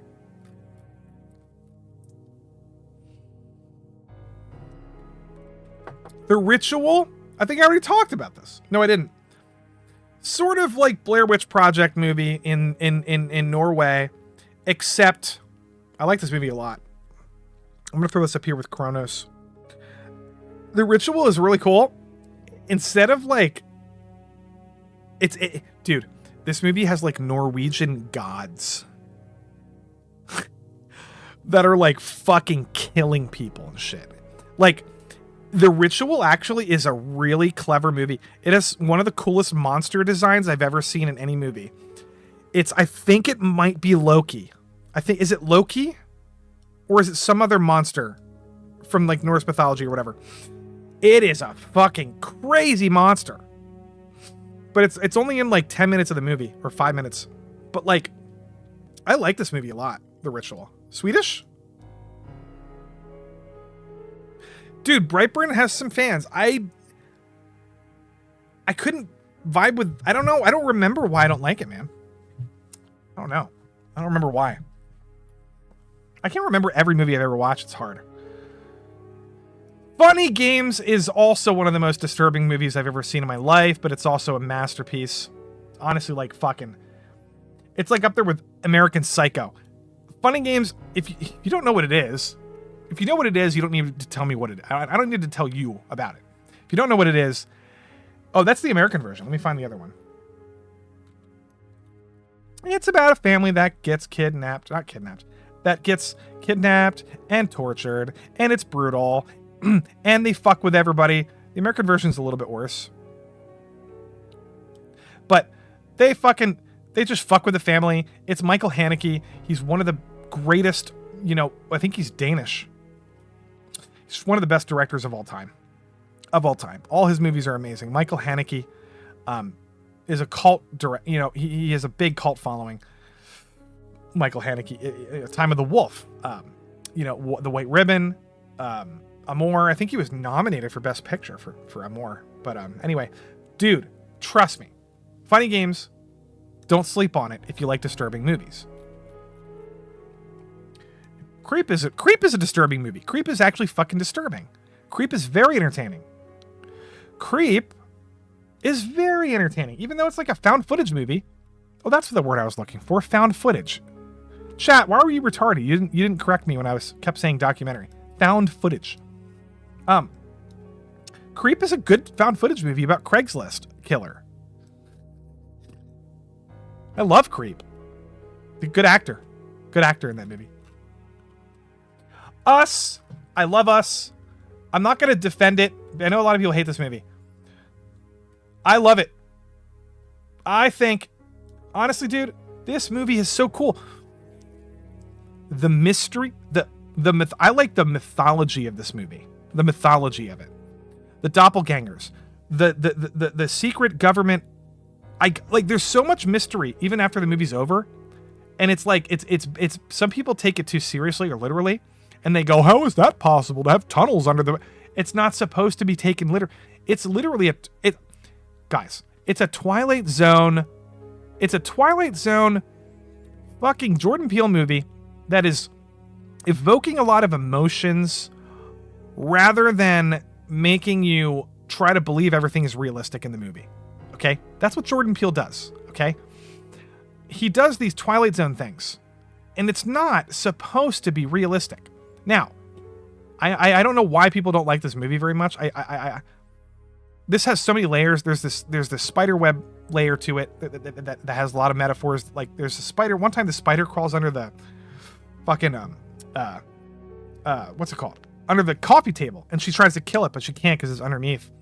Anyway, there's so many and now that's foreshadowing, because that part of the movie is foreshadowing the underbelly of the whole world is all populated by all these doppelgangers that got replaced by real people. Guys, I'm not going to defend this movie. I love it. I love the concept of it. I love everything about it. Qui-Gon is one of the best Japanese horror movies ever made. Honestly, it's a 5-star masterpiece. By the way, Martin Scorsese and Guillermo del Toro borrows heavily from Qui-Gon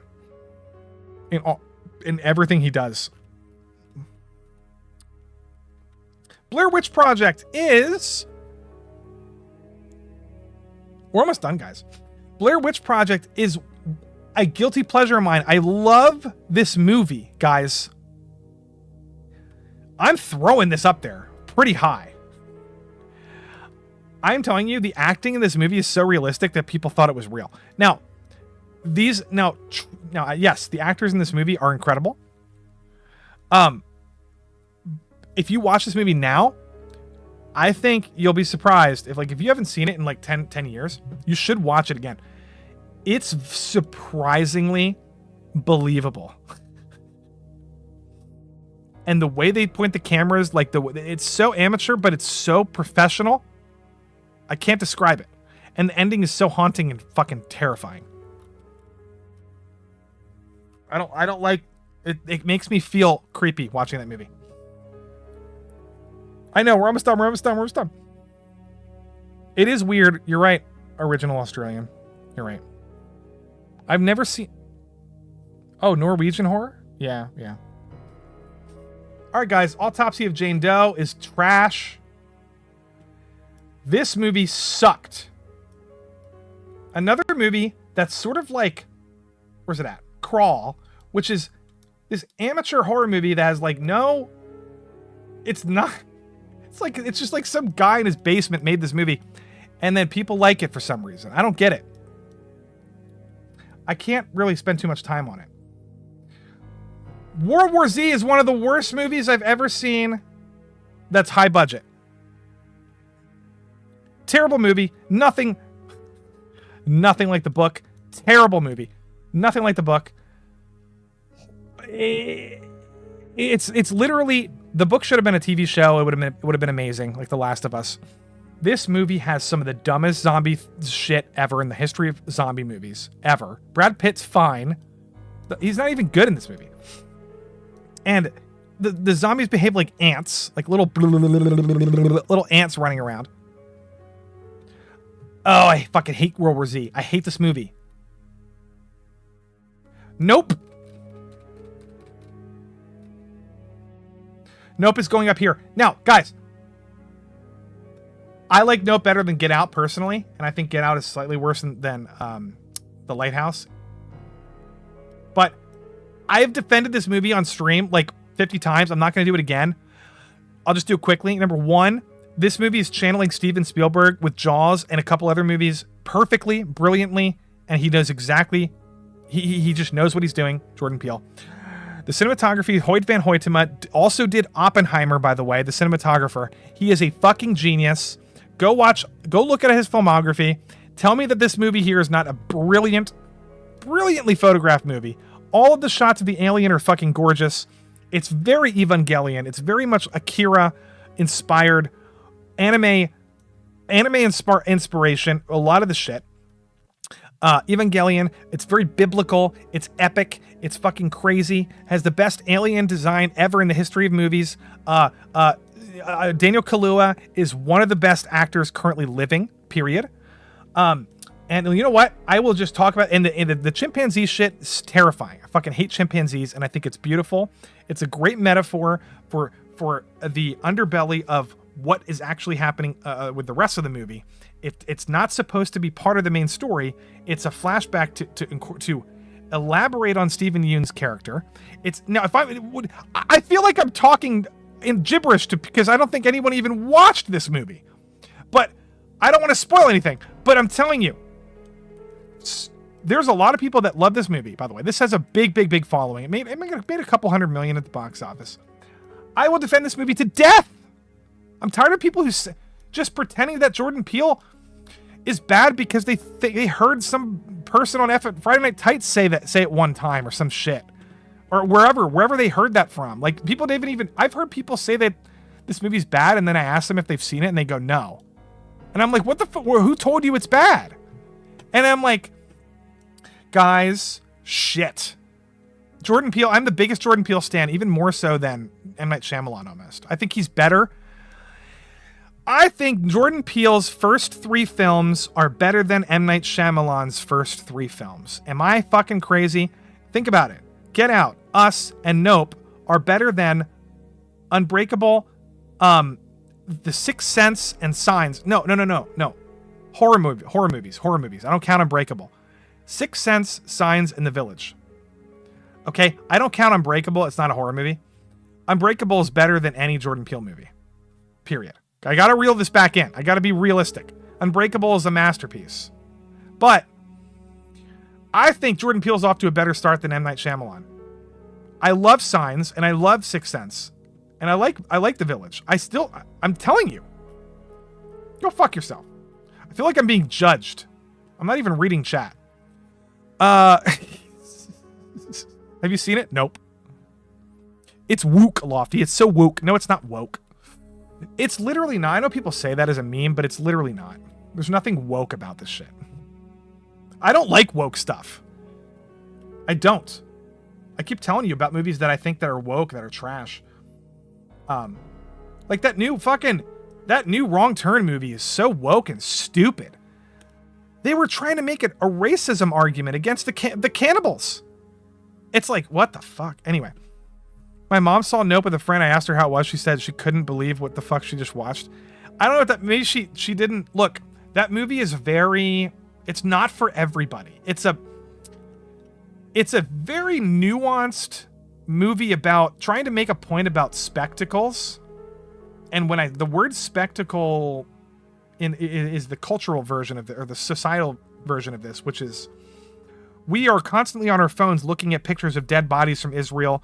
We're looking at, we're sharing horrible things on our phones constantly. We'll stop, and film something on our phone before we will intervene and help somebody like getting murdered. Like, there's this whole commentary about society, right? And it's really, really deep. And that movie has like 3 or 4 layers of that. On top of it are fictional layers that are kind of dealing with that sort of psychology, right? And Nope is so deep. Like, people just think Jordan Peele makes like just generic horror movies. They don't know what they're talking about. Anyway, I hate myself. Invitation is a very special movie because of its ending, but I don't want to say anything about it at all. It's going to go up here in the spooky realm, right up by It and Antlers and Skinamarink and Cloverfield. Invitation is a very good movie. Very good ending. Creepy. Don't spoil yourself with it. Alien is the best horror movie I've ever seen in my life. And I've seen it 35 times. It's the best horror movie I've ever seen in my life. Get out of here, The Thing. Get out of here. Alien. Now, guys, the Texas Chainsaw Massacre has officially entered my top 5. Now, here's the deal. Here's the deal. Let me rearrange these.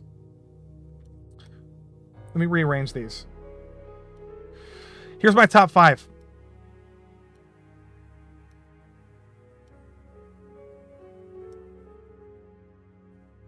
Fuck. Okay, this is my top 5. I had to push this back slightly. The only reason I pushed this back so far, even though I love this movie, is because if I'm thinking about rewatching movies over and over and over and over and over again, this is the order. This is my new top 5, guys. Alien, The Thing, The Wailing, The Host, and Texas Chainsaw Massacre. It's my top 5. Now, all these movies are masterpieces. All these movies are amazing. This is my best. Now, I left one down here because it's very funny to me. Very funny to me. This movie is called Stakeland. This is, objectively speaking, the worst movie I've ever seen in my life. There's a scene in this movie that is so stupid. I'll never be able to describe how stupid it is. One of them involves a supposed helicopter that, if you just look at it, it's just a crane holding a light. And the budget for this movie is so small that they couldn't even afford a helicopter, so they have a crane holding a light, and they're pretending that it's shaking. Guys, this is the most self-indulgent, unaware, horrible movie that they thought was good when they were making it ever exist. And there's so many bad things about it. There's like 55 bad things about it. There's so many bad lines. But like the one kid's like, he calls him boy the whole movie. Boy, boy, boy. They're just ripping off the road, and they have no reason to do it. He could just ask him his name. There's no there's no reason. Guys, I can't even describe. I want to do a video essay about this because it's so interesting how bad this movie is. It's actually fascinating. It's fascinating how bad this is. But for some reason, some people like this movie. Not a lot, but some people do. And it's terrible, man. It broke me, dude. Saris. Oh, you said take your time. I'm enjoying your curious life. Well, look, I took my time. I tried to, but then I had to rush because I was panicking that I would never finish it. Fast Zombies was a weird idea. Yeah, dude, I like slow zombies. I love slow zombies. That's why Resident Evil is amazing. That's why Dawn of the Dead. You know, fast zombies are fine, but like, this is not great. Masters of TDS is here. Dude, look at my ranking. Okay, hold on. Hold on. Dude, we just did a big ranking list of tier list, 166 movies, right? They're making using Frankenstein, but it's not horror, it's cringe. Oh shit. I don't even know what that is. But we just did this big ranking, man. Now, there's some bad movies, but I want to point out there's a lot more good horror movies that I have on this list than there are bad ones. Like, there's some bad ones here. Like Candyman, the new Candyman is a disaster. Is a disaster. Speaking of woke, talk about woke. This movie has the dumbest ending. It's so stupid. Anyway, but the reason why these movies suck is just because they're bad, you know. But anyway, look at this. Look at this list, man. Oh wait, where's the top? Here's the top. If you missed it, Masters of TDS. Dude, you have to start The Host so I can go to bed. Dude, watch The Host. Now, I will say it's a foreign movie, so if you don't like to read subtitles, some people have an aversion to that. At least it's very entertaining. But anyway, have fun with that. It's called Lisa Frankenstein, Masters of TDS. Let me know, Alex, tomorrow if you liked it. That sounds weird, dude. TDS. Look, I just found out about it earlier. Didn't mean to derail the conversation. No, I will watch anything Frankenstein because it's one of my favorite things ever. But that sounds horrible and I won't watch it. Dude, speaking of Frankenstein, there is, trust me, I don't know if you can find it anywhere, but Benedict Cumberbatch and this guy who plays the American version of Sherlock with Lucy Liu is they're in a play, a British in the UK. They put on a production of Frankenstein, and Benedict Cumberbatch and this guy swap between the monster and Frankenstein, and they play both parts, and it's so good. It's so good. It might be on YouTube, but it's honestly one of the best things I've ever seen. It's so good, but it's literally, it's a live production. But anyway, here's my top 10, guys. Here's my top list. These are, in my opinion, the best horror movies ever made. Now, I probably should drop Pearl down to here because it's too new. It's just too new.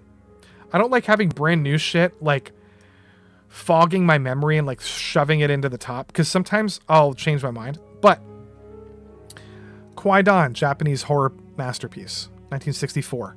Follow the House of Usher, 1928, silent French film. Amazing. 1982, or The Shining? I'm trying to remember the years. 1960, Psycho, The Shining, Jaws, 1975, I think, or 3. Silence of the Lambs, 1980 something. I'm going to get some of these wrong. The Wicker Man, guys. Underrated. One of the best horror movies of all time. All time. Trust me. Original. Trust me on this. The Fly, Jeff Goldblum. Masterpiece. The Innocents. Jack Clayton directed this movie. 1964, I think. The Exorcist is really good. Obviously. Everybody has this as like their top 5. To me, it's just outside of the top 5, but Texas Chainsaw Massacre, I forgot to talk about it. Guys, this movie, I said this last time. The Texas Chainsaw Massacre is a nightmare. When you watch it, you feel like you want to wake up. It's so intense. Imagine like the first part of, oh my God. Like Resident Evil 7 has a really, really good first chapter. But that's basically like the feeling of this movie. It's so fucking horrifying. The whole movie. No one's in control. You are out of control. You have no control. The monsters in this movie, including Leatherface, but also the other people, are in all the control, and they fucking kill everybody. And they're horrifying people. There's no rhyme or reason to what they're doing. They are just obsessed with eating and killing people. And anyway, and this ending is so good, dude. With his chainsaw, when he's like spinning it around, is some of the best photography ever in horror history, period. And it's the soundtrack's amazing. I'm never gonna stop talking about Texas Chainsaw Massacre. We already talked about how The Host is the best Korean horror movie ever, besides The Wailing, which is right here. It's weird how my top 5, there's 2 Korean horror movies. Two. It's because that's how good they are. Now, this one might be recency bias. In fact, I should throw it back to 5. I've only seen this movie a couple times. I'm telling you, though, it's going to go down in history as one of the greatest horror movies of all time. It just is. The Wailing, it's called. The Wailing. And the Thing is just obviously a masterpiece. And then Alien, to me, is the best horror movie ever made. It's the perfect horror movie. It's like it emulates the alien in the movie. It is the perfect predator, the perfect hunter. It should kill the predator, by the way, in the Predator movies. Sometimes it does, but it's the perfect hunter. It's the perfect horror creature, monster. And it's also the perfect horror movie because Sigourney Weaver is amazing in it, and everybody else is amazing in it. And Ridley Scott did this right before he did Blade Runner. Ridley Scott, this guy did Alien and Blade Runner, like back to back, basically. And then a couple other good movies in the 80s. I think Black Rain. Didn't he do Black Rain? And then he did fucking Gladiator and like all these other good movies. Like Ridley Scott is a legend. You know what I mean? Anyway, man, I love The Host, man, with a passion. I'm just partial to it. And now when I say, now these are the best. My favorites might be a different story. Like, for example, I think I would prefer to watch Shaun of the Dead over Fall of the House of Usher. Just because it's hard for me to rewatch like a silent movie over and over again. I think this is one of the most beautiful silent movies of all time. That's why it's up here. But you know how sometimes your favorites will like, you could say like a movie like, you could be like, somebody could be like, you know, Evil Dead is like, they might have like, it might be a sort of a flawed movie, but it could be their favorite for some reason, you know, so they could put it up. I'm doing this based on quality, objective. I'm trying to be as objective as possible. Like somebody might have Gladiator as their favorite movie because they love the character, but they might think Blade Runner is a better movie, but they, you know what I mean? Like, but maybe they watch Gladiator more often. Like, you know, sometimes people will watch movies over and over and over again that are not very good, but they'll tell you, they'll be like, yeah, the movie's not great, but I just, for some reason, I fucking love watching it. Like the Ninja Turtles movies, the 90s Ninja Turtles movies. People love rewatching those movies. They're fun, but they're not great. But I've seen them more than I've ever watched The Exorcist. I've only seen The Exorcist like 3 times. I think I've seen the Ninja Turtle movies from the 90s like 25 times. You know what I mean? No, it's not my favorite. It's not. This is a better movie, but I'm kind of rambling, guys. I do this. I do this. The House, 1997. Nope, never saw House. I have it. I own it, but I've never watched it, Joshua. Gladiator, Scott's best film. Hey, dude, that's fair. It's totally fair. I cannot wait for Napoleon. I can't wait to sit in the theater for 3 hours and watch Joaquin Phoenix's Napoleon. I cannot wait. I'm so excited for it. It comes out next month. Blade Runner is in your top 10 all time. Dude, it might be in my top 20 movies of all time, period. Blade Runner. It's so good, guys.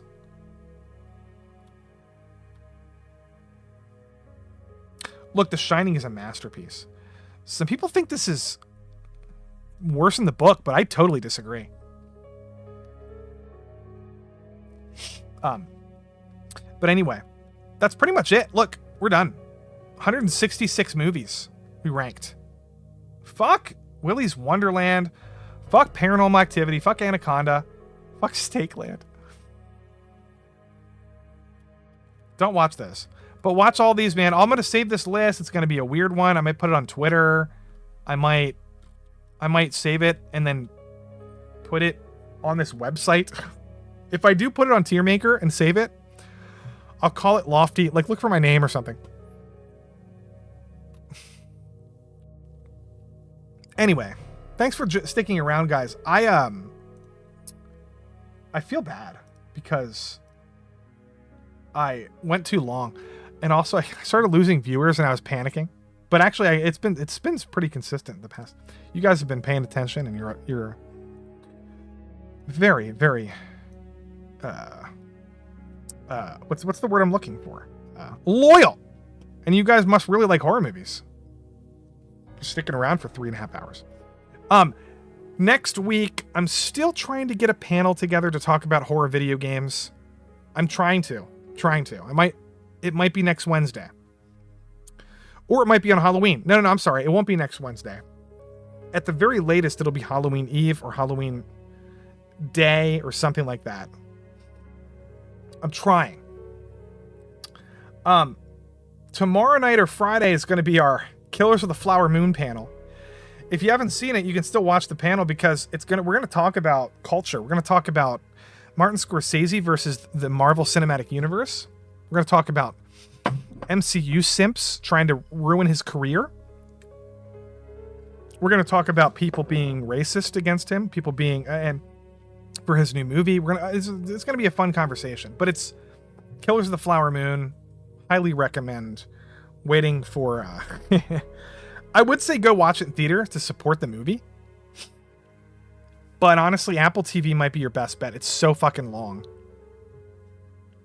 Wait for Apple TV. But I mean, it's so good. It's so good. What's wrong with Brahmable? Hey, good night, honey bun. Thanks for sticking around. It's good to see you. Good to see you again. I'll see you next week. Look, next week we might start our Miyazaki streams, guys. Hi, Miyazaki. It might be the first week in November.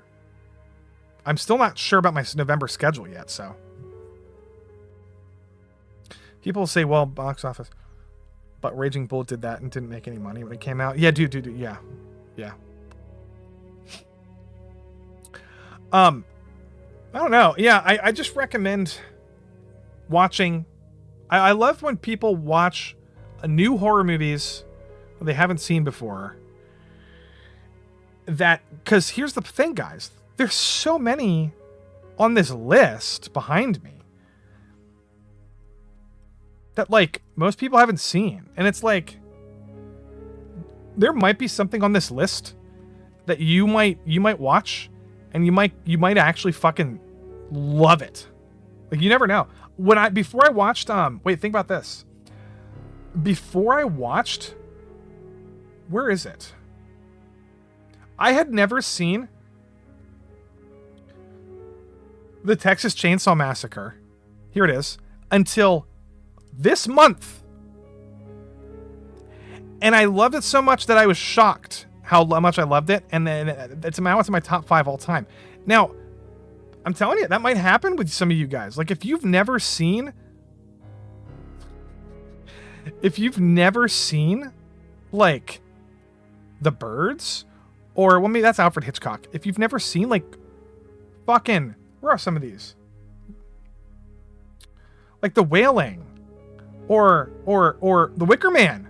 The Wicker Man, the original. You might love it. If you've never watched, like Pearl, or fucking The Witch, or Martyrs, you might not know what you're missing. Anyway, that's my last ditch effort to share my hobby with people. I just like, the only reason I like streaming at all is to like, because the hobby exists, and what am I going to do with it by myself? Nothing. I'm going to sit here and be like, I love this movie. Don't you? And then, oh yeah, I love it, Lofty. You're right. It's great. Oh, you're right, Lofty. What about this one? Yeah, it's great. And I just agree with myself all day long. That's stupid. I want to, I just like talking to people about horror movies. Horror movie genres can be short to go through and find good ones. That is a massive problem, dude. You are so right. However, that's why I did this stream. And you should follow, if you're on Letterboxd. If you're on Letterboxd, maybe if you're not, you should maybe get on it. There's really good lists on here that you can follow. Oh, this is mine. This is my lists. I mean, these are mine, but you can follow other people's lists. Like, I have all my Christopher Nolan movies ranked. Favorite films, top 100, innovative horror, Kurosawa ranked, Spielberg ranked, Valentine's Day, Black cinema. I was going to do that for Black History Month. Top 100 Japanese films. Look at this. I have a top 100 Japanese films. I'm sure most of you have never seen any of these. You know, Pale Flower. You know, Rashomon. How's Moving? These are popular. Ikiru, Kwaidan, Tokyo Story. Children of Hiroshima. It's just like a really good... If you watch Oppenheimer and then watch this movie, it's going to be really interesting. Anyway, the point I'm trying to make is, if you want recommendations, join a site like this, guys. Because I hate scrolling through Netflix and fucking Hulu and trying to look for a movie. I hate it with a passion. I always find something, though, to watch. I'm pretty good at... you know. But anyway, here's like normal... Wait a minute. Like normal Letterboxd stuff. Look at Killers of the Flower Moon, guys. Look how many... Look at this. Look how many 3.5, 4.5, and 5-star reviews there are. It is really heavily weighted in this direction. Most people love it. Look, 46,000 people gave it 5 stars. 54,000 gave it 4.5. 53,000. This website is used, I think, more than IMDb at this point. Trust me, Letterboxd is kind of where everybody is.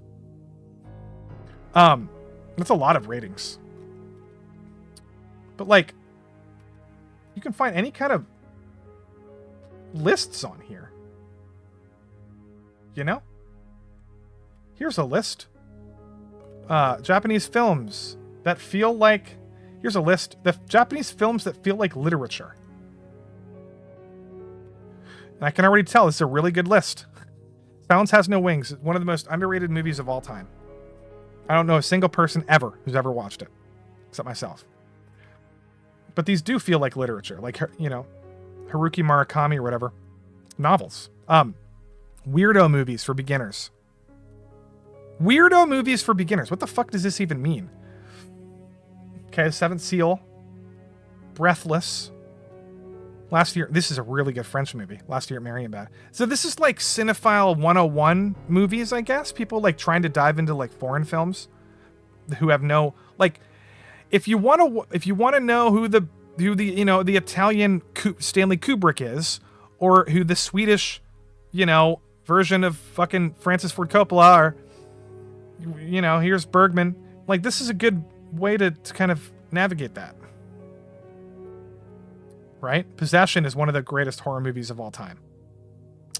Scanners, one of the greatest body horror movies of all time. Videodrome. This is a good list. Don't say you never have anything, you don't know what to watch ever again. Look at this list.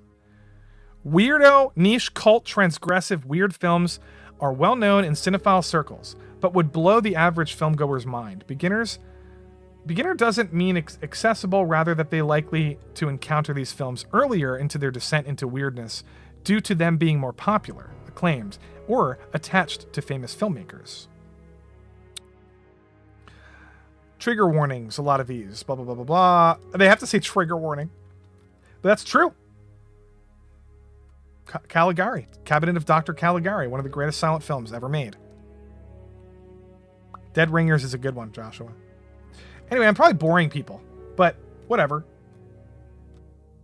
There's just a lot of good A24 complete filmography. Is Saris still here?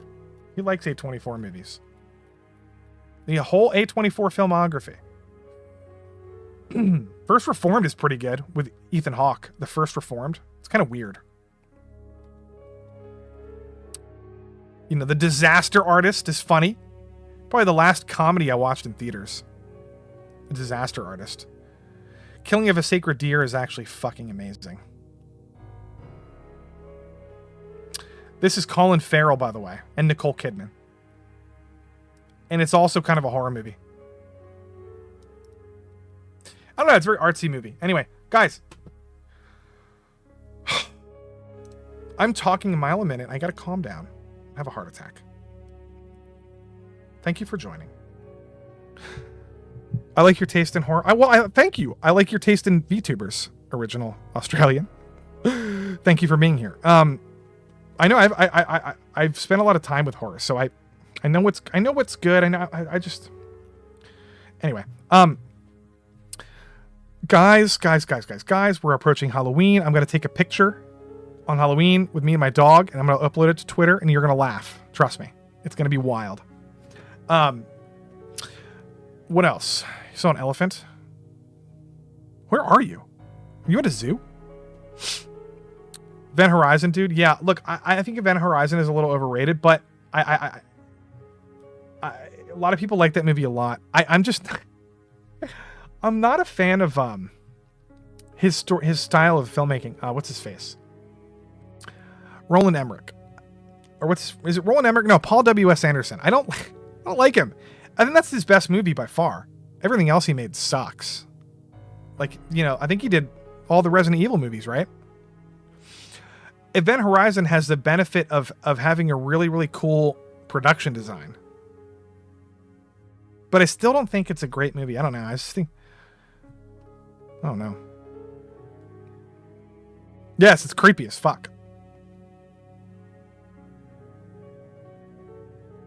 You're gonna watch Chainsaw Massacre, dude? Oh, dude, it's a short movie. It's a great watch, man. It's so relentless. It's relentless, man. What's your favorite movie to watch stoned?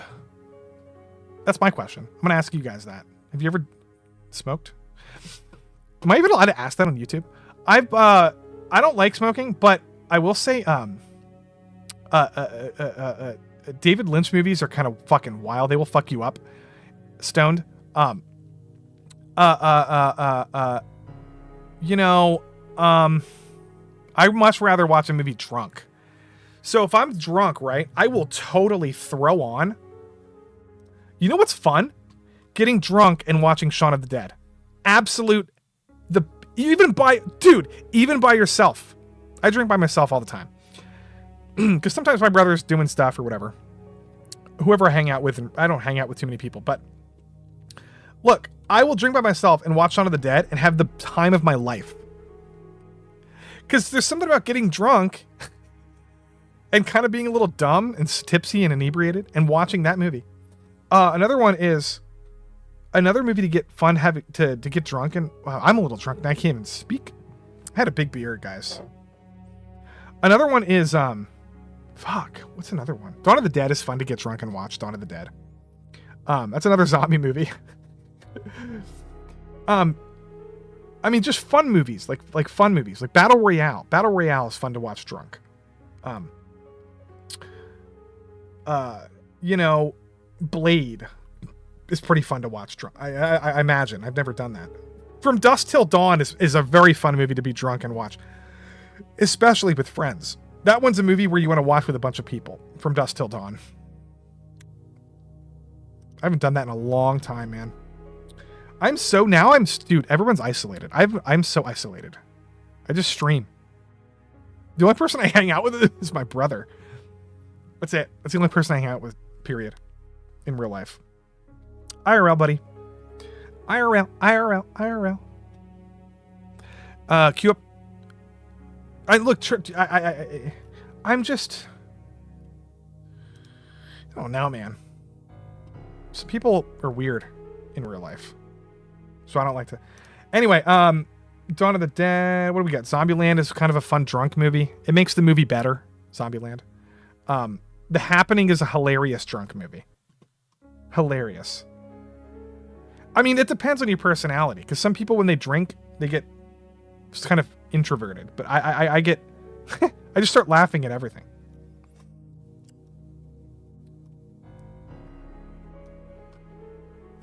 Anyway, that's pretty much it. I was just reading that list again. But like the longest one? Wait, From Dusk Till Dawn is a jump scare. Kind of. 70s vampire lesbian movies. That's a good choice. It's a good choice. Jonas says, if I'm drunk, I will fall asleep. Gotta watch it with people if I'm gonna drink watch. I see what you mean. It depends. If I'm drinking whiskey, I can't fall asleep until I won't fall asleep if I'm drinking whiskey. If I'm drinking beer, yes. Now, it also depends on what time of day for me. But like if I start drinking, if I drink beer after midnight, I will fall asleep. If I drink whiskey after midnight, I'm fine. But it's like once it hits like 2-3 p.m., then I get tired. You know what I mean? I'm getting older, guys. I'm getting older. I'm in my late 20s, early 30s, somewhere around there. That's where I'm at. But, like, I don't know. I used to be able to drink until 6 in the morning when I was, like, 21. Time to sign off, Silver. Oh, dude. Yeah. Hey, we're going to get off, too, but everybody here is going to get off. We're going to get off. I'm just dragging this on way too long. Thanks for hanging out, everybody. Next week, like I said, it's probably going to be either Hayao Miyazaki stream on next Wednesday or potentially a random stream that I haven't planned yet. But look out for tomorrow night's, it's Friday night's Killers of the Flower Moon. And also just go play some fun games or whatever. Go play Mario Wonder. It's amazing. Mario Wonder is actually amazing. I'm going to talk about that soon. It's like a 10 out of 10 masterpiece. But have a good night, guys.